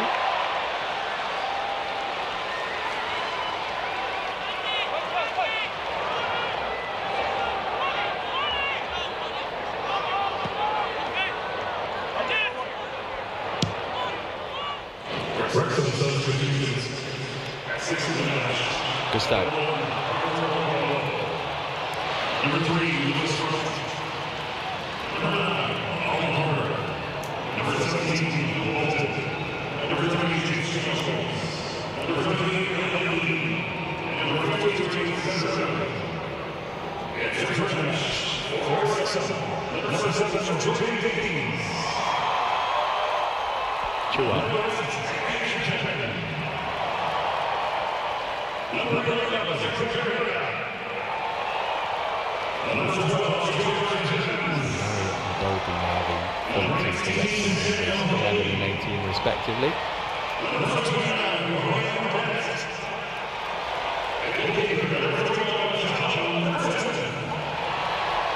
Barnett's also come on for them.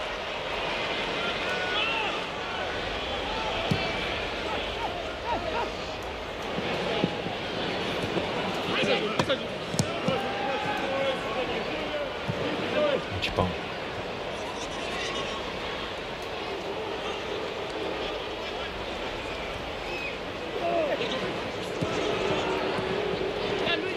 Clemens gone into the left wing back role now by the looks of things. I don't think that alters kind of the front pairing. Dolby's physically strong. He'll be the one that they look for back to front, and Marriott obviously very sharp. Still got pace, even though he's getting on a little bit on the shoulder, so they should strike up a similar combination to that of Palmer and McLean in the first half. And again, the shape of the team, tactical setup, very consistent under Phil Parkinson. Likes those 3 centre-halves in there. Likes them to have a threat from wing-back. So I think nothing changing tactically from either side. Obviously personnel really freshening up both lineups. Fofana giving a big switch out left-hand side. Good ball to Sterling.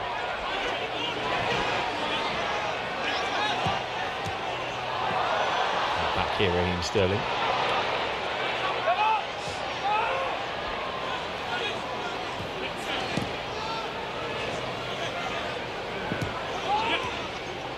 Chilwell.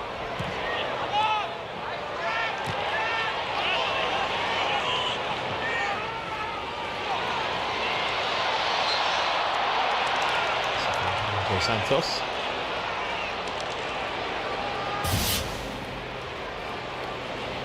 Bit of a similar problem to the first half in that Chelsea's two number 8s. The attacking midfield players can't really get on the ball here. Angelo on the right-hand side has shown a few nice touches, as has Raheem Sterling on the left, and a little bit of drive, but those two advanced midfielders and Boya just on the periphery of the game, and that's been in keeping really with what we saw in probably the opening half an hour. So Chelsea can wrestle back a little bit of control and start moving Wrexham around a little bit.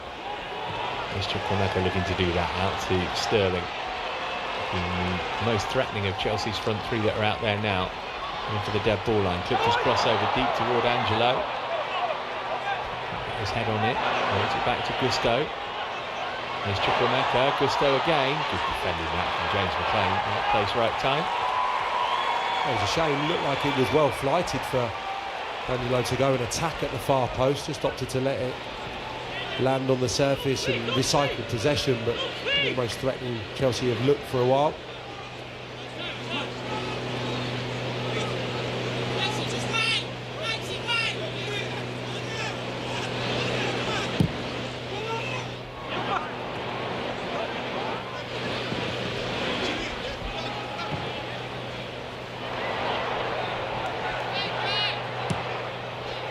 Rolling out for Achapong, who finished the season on loan out in Sweden.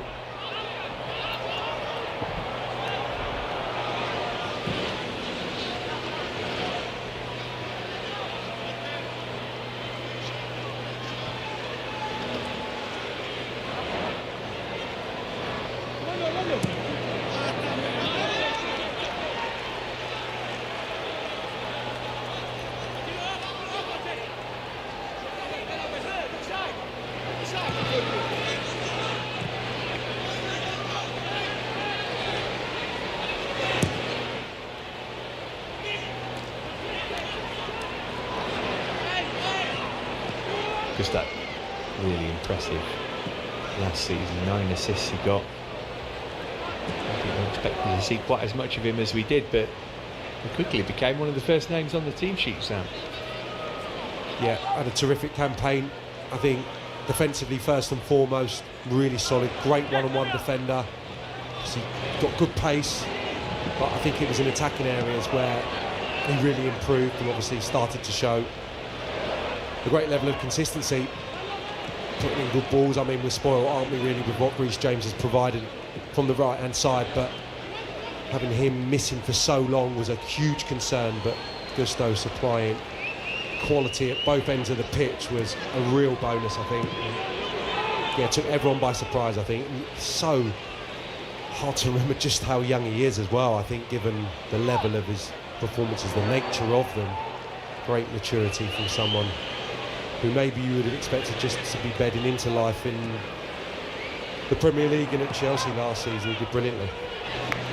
21 on the last day of last season. Gusto. Achapong was fouled there, but play's going on, and all of a sudden Wrexham could be in the game. It's Jack Marriott. It's 2-1 to Wrexham. What a finish that was. No chance for Lucas Bergstrom, and Marriott turns the game on its head. Very similar to the first goal in that it's a turnover on the middle of the pitch. Marriott, as he has done throughout his career, he wants that space to run into, wants to be running onto balls, and he probably recognises there that, I think it was Fofana who was going to get across, so that means it has to be a one-touch finish. He's a very two-footed player, really adept with both sides. Chelsea just trying to build. Akon just guilty of one or too many touches. It's good awareness from Dalby, the front two combining, and that is superb. Don't take anything away from Jack Marriott, who you can see is involved in winning the ball back initially, gets on his bike. That's perfect as a striker, exactly where you want to hit it. Purchase on the ball, direction, brilliant finish.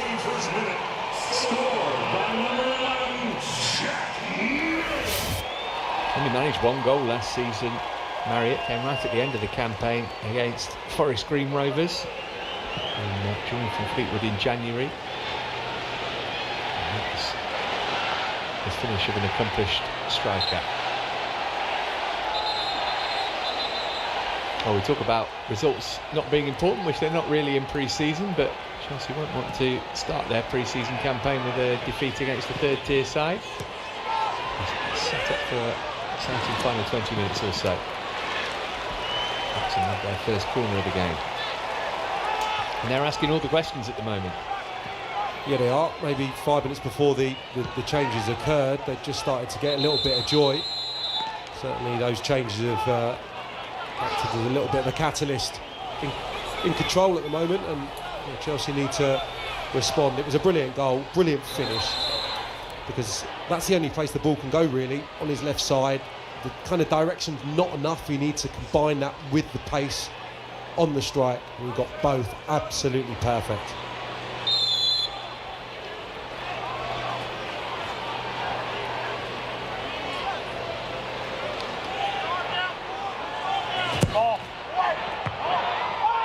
Chipong with his head to the corner. Not pass yet though, for finally got something on it.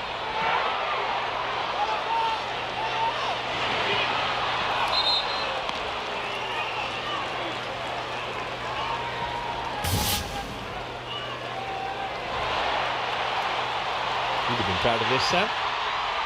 Yeah, absolutely. Again, it's good awareness from Marriott, because some players would have looked to chop in field there. He's a right-footed player, but like I said, I've seen him do that before on his left side, so it's good awareness that Fofana's going to get across, and his best opportunity is to strike first time. He'd have known, caught it flush.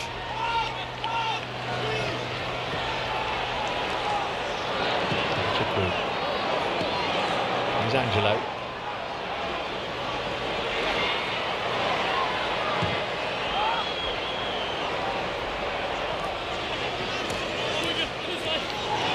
Sterling.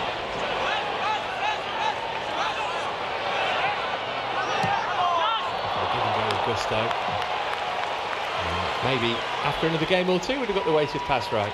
Yeah, it's a difficult pass. Pleased to see Raheem Sterling again engaging the wing back in combat there.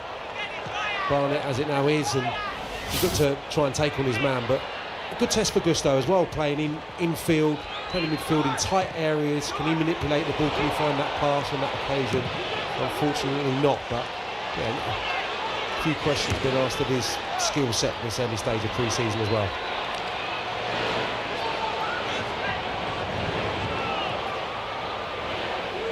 Kumeka.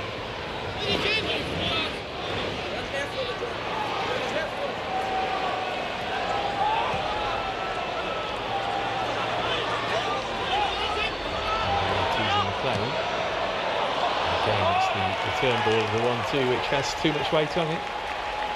I think actually cannoned off Angelo there, just a little bit too heavy with his return pass, but yeah, it's been difficult. Chukwuemeka and Chukwu to get on the ball and stamp their authority really, but it was for Nkunku in the first half as well until the latter stages. So yeah, that's some early problem solving against this type of opposition who look to close up the middle third of the pitch, the midfield area. 3 in there against the 2 really, and Chelsea have just found it a little bit congested in there, going to get more joy in the wide positions. Now that was George Dobson, who was booked in the first half. The challenge, which was robust, to be polite, on Andre Santos. Yeah, well, you want them to referee to the letter, but you want that little bit of leniency as well in pre-season, I would suggest. And the first one was not a yellow card. That might very well have been, but probably the right decision. And yeah, maybe a quiet word from the officials to get Well, there you go. Dobson off. This is old school pre-season, isn't it? Yeah, you don't mind it. Sub him off before I send him off.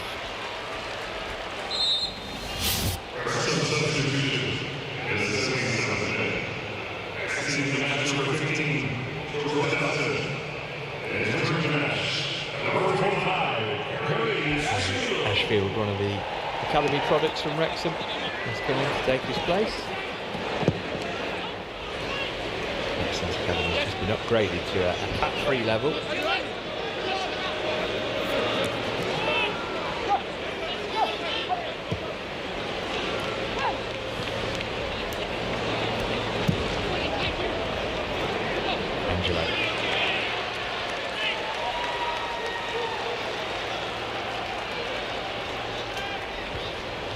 Ladies and gentlemen, tonight's attendance is 32,724. Nearly 33,000 inside Levi Stadium to watch it.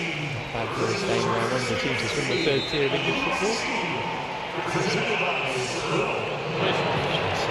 Into Indiana, Notre Dame Stadium next to take on Celtic on Saturday. Here's Marriott. Colby moved it on. Wrexham looking for a third goal here. Able to get a toe on the ball, and now he could break away. And did well to get back at him. Wrexham's run it back. Here's Dolby, got Marriott in the middle, looking for him. Oh, and Marriott got the shot away. Might get the second ball too. Good save that from Lucas Bergstrom. A good reaction as well from Wesley Fofana.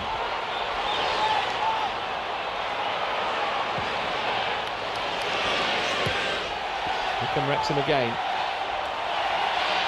Bolton, Barnett rather, sent it back post for McLean.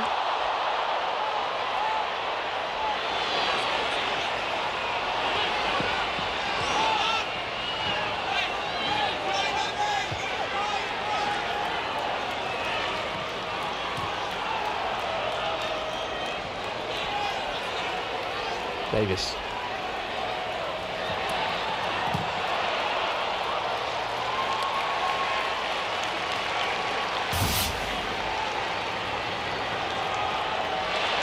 Good opportunity, well crafted down the right hand side.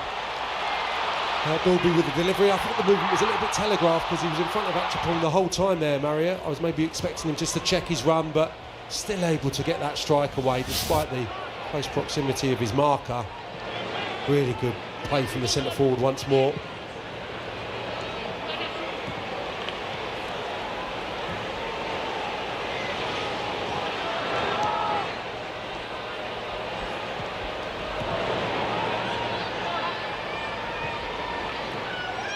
Fofana. And Chelsea find an equaliser in the final 10 minutes here.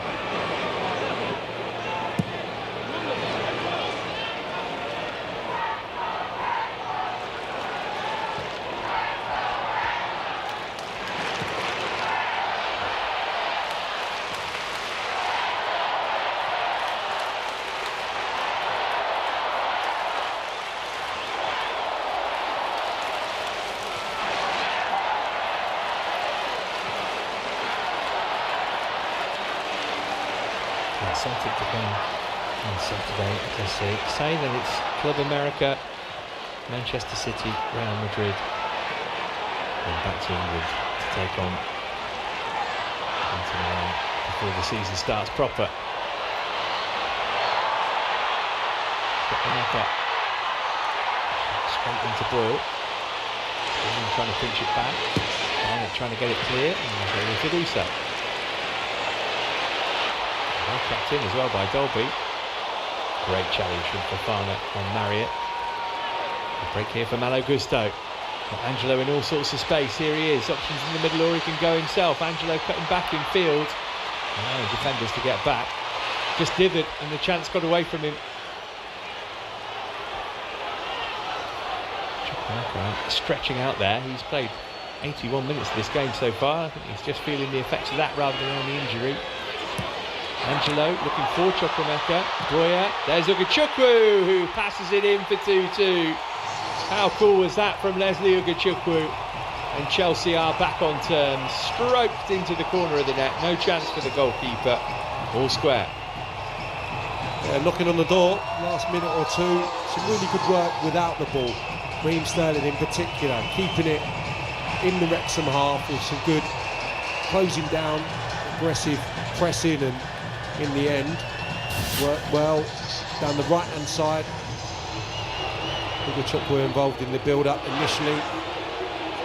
And Boy has been starved, really, hasn't he, of touches, not been able to get into the game and affect it, really, but that's an important little toe, little setback for Chuck, where it makes it really simple, really nice for him to just stride onto and just cushion that into the corner. Lovely composed finish.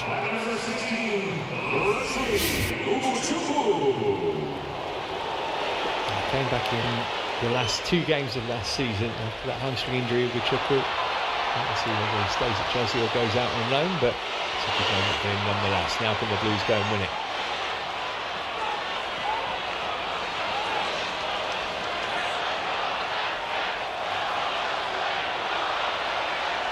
Sterling.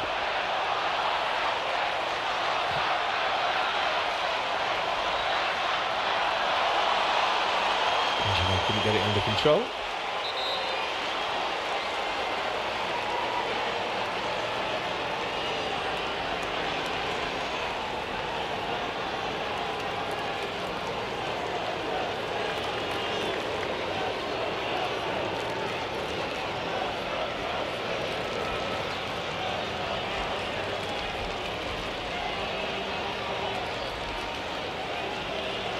Changes the foot for Wrexham here.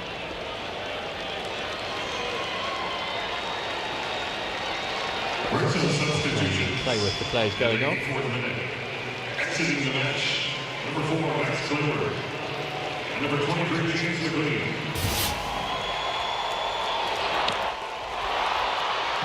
Exiting the match, number 14, Anthony Ford. Anthony Ford, the Irishman who played against Chelsea for Wolves back in 2011. He's coming on, and Aaron James is the other player at the other end of his career, Teenage Academy graduate. He's on too.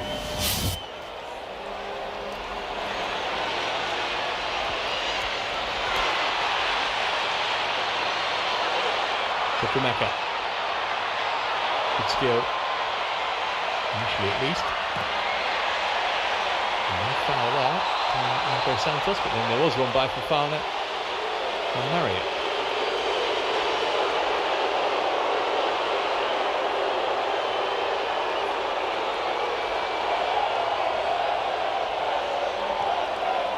Fantastic support as ever across the pond for Chelsea.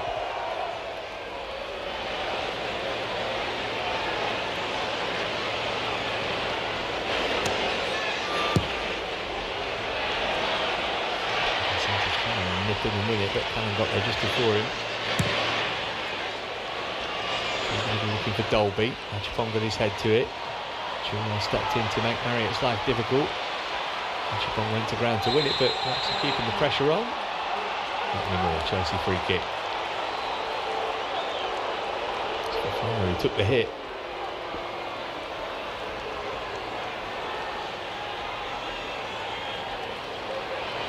He's bounced straight back up to his feet. And now they're not quite sure why the referee wasn't happy with that. I don't think there was any infringement from the Wrexham player, was there? Fofana and Gustav got away with one there. Yeah, only as Fofana will know, but I think that was him taking the free kick there, and he just miskicked it. Deciding that maybe he was just popping it to Gustav for him to take the free kick, but yeah, certainly a let off.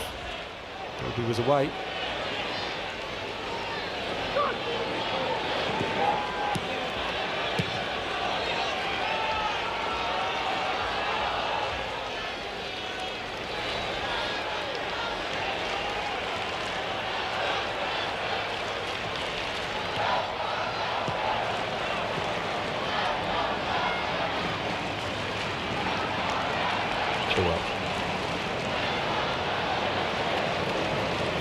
Entertaining game to start off pre-season. And find a winner in the closing stages.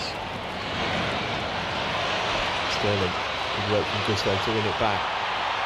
Sterling going alone. Good challenge as well. It will be a corner. Yeah, good defending in the end, but again, really positive from Raheem Sterling, and that's been the case, I think, throughout this second half since he's come on. Really direct, driving. So unfortunately, Wrexham have a lot of numbers back there, well covered, and good defending in the end.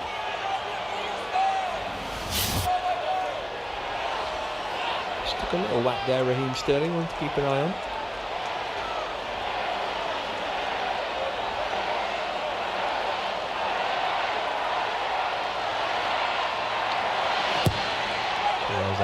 First clean in the second half for Chelsea. Wrexham looking to counter. Good challenge by Augusto. Nice and cool, put his foot in, won it cleanly. There's Angelo. Put back into a great area, and Dos Santos trying to keep it alive.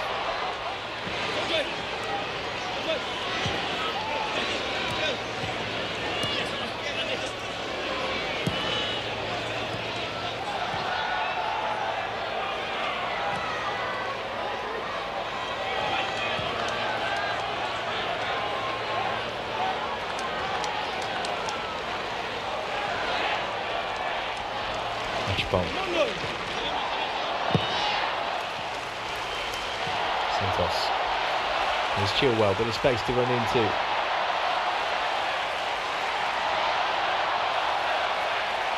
Sterling. Into the back of Chukwuemeka. Gusto. Achapong. He's hitting it, Josh Achapong. Well, that would have been a moment for him to savour forever. Well, he's unfortunate. Nice strike. Plenty of power on it. Looked initially like it was going to maybe trouble the goalkeeper to his right, Burton, but just a bit too much elevation.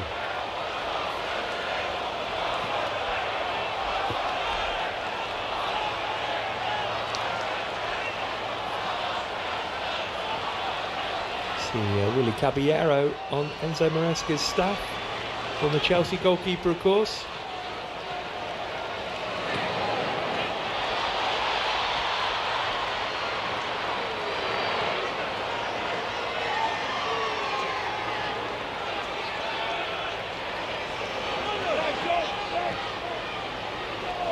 Achapong.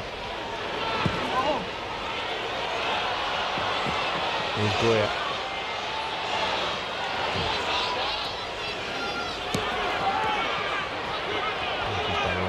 Some of the commentators that beyond our control. Maybe not apologies, maybe you prefer it. Boyle looking for the free kick there, but it's not going to go his way. Boyle with the challenge. Here's Gusto.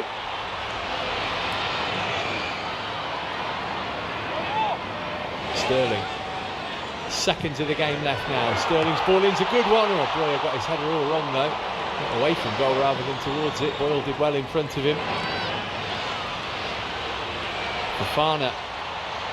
Chelsea finishing strongly here. Gusto unable to link up with Sterling. And the foul will relieve the pressure on Wrexham, much to Sterling's annoyance. It looked like a goal, didn't it, when Raheem Sterling swung that in. Maybe a fraction behind Mano Broya. And Will Boyle did really well just to get a little bit of physical contact on the centre forward. And I think that's what done for him. Just couldn't readjust in the air to get him on the target. Good defending. 2 minutes of added time to the second. We'll have a couple of minutes extra here at the end of the game.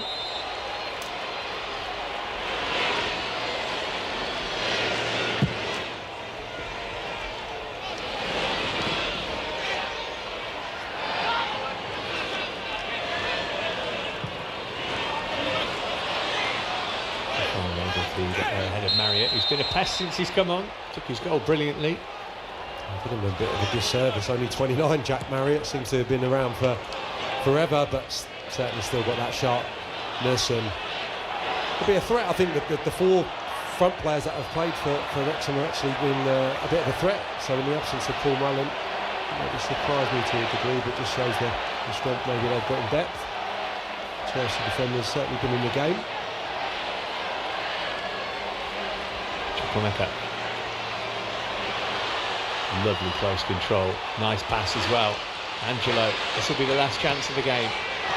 Gusto. Floating in toward Breuer, just a bit too high. And he'll be able to get it clear. Yeah, just already in there as well. Breuer, Sterling as well. Standing jump really to try and get something on that delivery from Malagusto.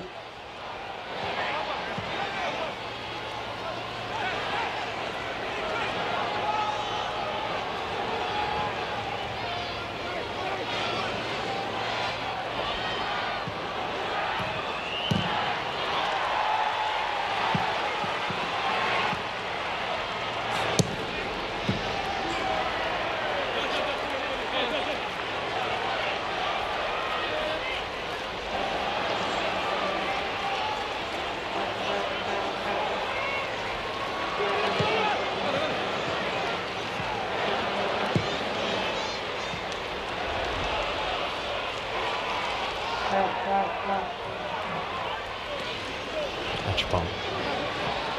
The referee's discretion now. We've had the 2 minutes that were signalled as a minimum. And we will play no more. All square then in Chelsea's first pre-season game. Real topsy-turvy match it was too. Enjoyable stuff. Chelsea ahead at half-time through Christopher Nkunku. Wrexham roared into the lead with Bolton and Marriott scoring, but Leslie Ugochukwu equalised in 8 minutes from time. And smiles from Wrexham's famous owner. Full-time score in Santa Clara. Chelsea 2, Wrexham 2.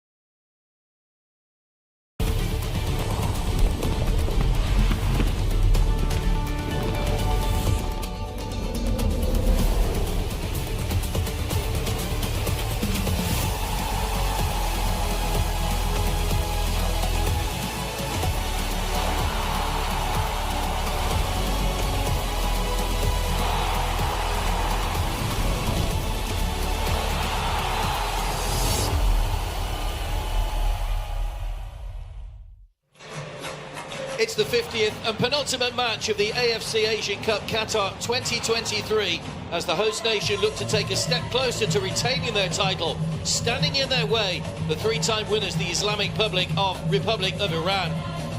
Well, Jordan's win over Korea last night means they await tonight's winners in Saturday's final.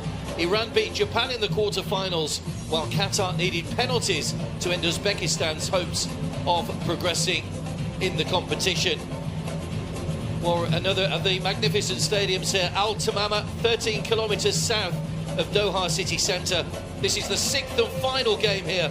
It's another of the uniquely designed stadiums that have helped to form a colourful and cultural backdrop to this tournament. A 44,000 capacity crowd is expected tonight. And as ever, Russia right, the atmosphere building nicely here. This is such a difficult one to call between these two. Yeah, it certainly is. Perfect conditions for a high-tempo, high-intensity game of football. And I am really looking forward to this one. There's going to be lots of quality out on this pitch tonight. Lots of players in there who can make a real impact and a big difference for their sides.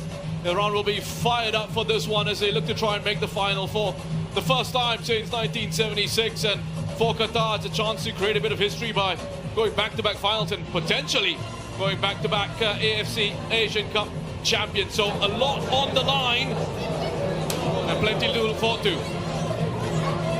It could be a fascinating 90 minutes. It could be longer, of course, if there's nothing to split these teams in the regulation time. But these Iran players have shown that they have the resilience. They got through their quarter-final without their talisman, Mehdi Taremi, who was suspended. Qatar, well, they relied very heavily on the goals of Almoez Ali 5 years ago. He hasn't hit the form there. He's only scored once, but Akram Afif has been in wonderful form, and when those two players combine well, they are a test for any defender on any day. This Qatar side has been together for a long time now. Felix Sanchez, of course, put the side together, built the squad. Carlos Queiroz left unexpectedly just before Christmas, which is why the new man came in, Marquez Lopez. Not too much time to work with his team, but of course a man who knows Qatari football very, very well. but will have relied very much on his coaching staff around him. And both these sides have utilised their squads to the max. Only 2 of the outfield players for Iran haven't featured, while Qatar have also made a lot of changes. We will give you the team news in just a moment, but those nerves, those butterflies in the stomach, it doesn't matter how often or how experienced you are, you hear that music in the background and you know it's just seconds from you coming out and hitting that wall of noise. Yeah, absolutely right. I think for some players, they love it when they sort of come out and they relish these situations. They don't really feel the nerves. For others, they feel those butterflies, but once that whistle goes, that's when you're in your element, out on the pitch, doing what you do best. And for me personally, it was always about getting out there, hated the wait, waiting around for it, just wanted to get on the pitch and start the match. And both these teams will know just how big of an occasion this is. Qatar have that experience of having done this. Iran as well were in the semi-final in 2019, but it just fell short that time. And they have shown so far that they've learned and developed over the last few years or so. There's been a lot of talk about that result against Japan, but they were keen to play that down and to shift their focus to this game against Qatar. They know it's a fresh challenge, and they know they will be up against it. Not just the team on the pitch, but a strong home support here. Well, Qatar had such a wonderful record in the knockout stages. That was halted by that draw with Uzbekistan. Needed a penalty shootout. They held their nerve in the shootout just a few days ago up at Al Bayt. Another wonderful occasion in front of a massive crowd. And here tonight at Al Tamama, they will look to excel again in front of a home crowd with the weight of expectation of a nation on Qatar once again. We'll have the 2 national anthems. It'll be the anthem of the Islamic Republic of Iran, followed by that of Qatar.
Rousing as always, the Qatar national anthem.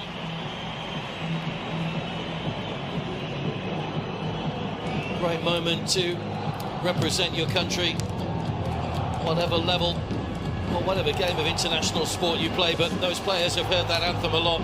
It's a massive experience around in both of these 11s. 26 in the squad, and the coach, well, both coaches going with their best 11s tonight. Amir Galanoy is in his second spell in charge of Iran. Ali Reza Berenvand is one of two players to have started every match so far. The coach hasn't played the same back four in successive games. Haji Safi comes in today for Mohammadi. Omid and Azatola continue as the two holding midfielders. The big news is that Mehdi Taremi is back from suspension. Kudus will move out wide left with Jakobac, whose late penalty got you around here. Sada Azmoun is up front. There's just the one goal for him so far. They stick again with that 4-2-3-1 formation that has served them so well so far. The distinctive figure of Akram Afif, who has been in exceptional form. And if he is on firing on all cylinders, invariably Qatar fire on all cylinders as well. Iran, I'm sure, will be hoping he has a rare off day today. Haji Safi back into the starting lineup. Where's the captain's armband today? He's opposite number 3. Mahdi is the Qatar captain. Amas Al-Ali from Kuwait is the referee, taking charge for the 4th time. His last match was Japan's 3-1 win over Bahrain in the round of 16. And again, we have the commemorative coin in an AFC partner branded box for this semi-final. In VAR today, Sivakorn Puadom from Thailand, assisted by Fu Ming from China. Well, the Qatar coach, Marquez Lopez, has made 25 changes in the previous 4 games. Just the 2 tonight, 1 is in force with Khalid suspended. Barsham as ever, present in goal. Lucas Mendes moves from wing-back to one of the 3 centre-backs alongside Captain Mahadi. Homam and Youssef are the 2 players to come in the wing-back positions, with Mohamed Wad moving inside. Almo Azali and Akram Afif have caused plenty of problems for defences. There's no place for Hassan Al-Haidas, who's only on the bench, but has probably the goal of the tournament so far. That wonderful volley from Akram Afif's corner.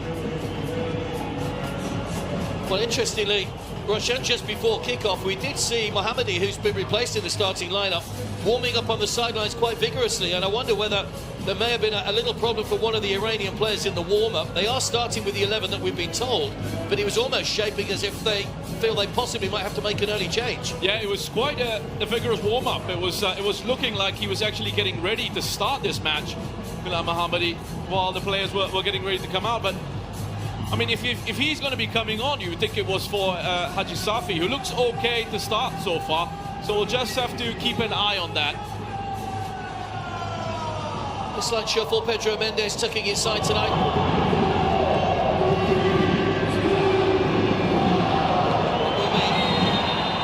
Qatar team get us underway in their usual maroon, kicking from right to left in the first half. There are no second chances. That nervous penalty shootout against Uzbekistan just a few days ago. And of course it was a nervous time for Iran as well. They needed a 96th minute penalty from Jakobac to see off Japan at Education City. They too won a shootout against Syria in the round of 16. So it hasn't been plain sailing for either of these sides getting through to this stage in the competition. Decent form, and he's done such a good job, Amir Galanoy. Lead Iran into this stage. He was questioned by sections of Iran's fans when it came to his squad selection, as we have a look at Tintin Marquez Lopez, who's successfully navigated a few adventures with this Qatar side on their way into this stage of the competition. It's such a well-balanced fixture, I think, this one. Iran have a good record against Qatar, but Qatar have the quality in attack to cause a few issues. Also got that strong home support going their way. Just looking at their lineup, and Marquez Lopez at times, I feel, hasn't quite figured out what the ideal structure, what the ideal setup is for him in terms of his formation, in terms of his team selections. But it looks like he's going with that back three that started the competition for them. And in that game against Lebanon, they actually looked really good. So he's gone with that back three: Lucas Mendes, Almadi Ali, and Pedro Correa. Well, Iran are no strangers to semi-finals. They've reached the last four on 8 occasions, the joint most with the Korea Republic. They've lost on their last 6 appearances in semi-finals, 3 times taken all the way to penalties. Just looking at Iran's setup and their lineup as well, it will help them a lot that Mehdi Taremi and Haji Safi will be very fresh for this one. A massive fight back against Japan in the second half, and there were always question marks about Iran, nothing to do with their technical quality and ability of their players, but that mental, that emotional side of it. We've seen them collapse in difficult situations. Wasn't the case in the second half against Japan though.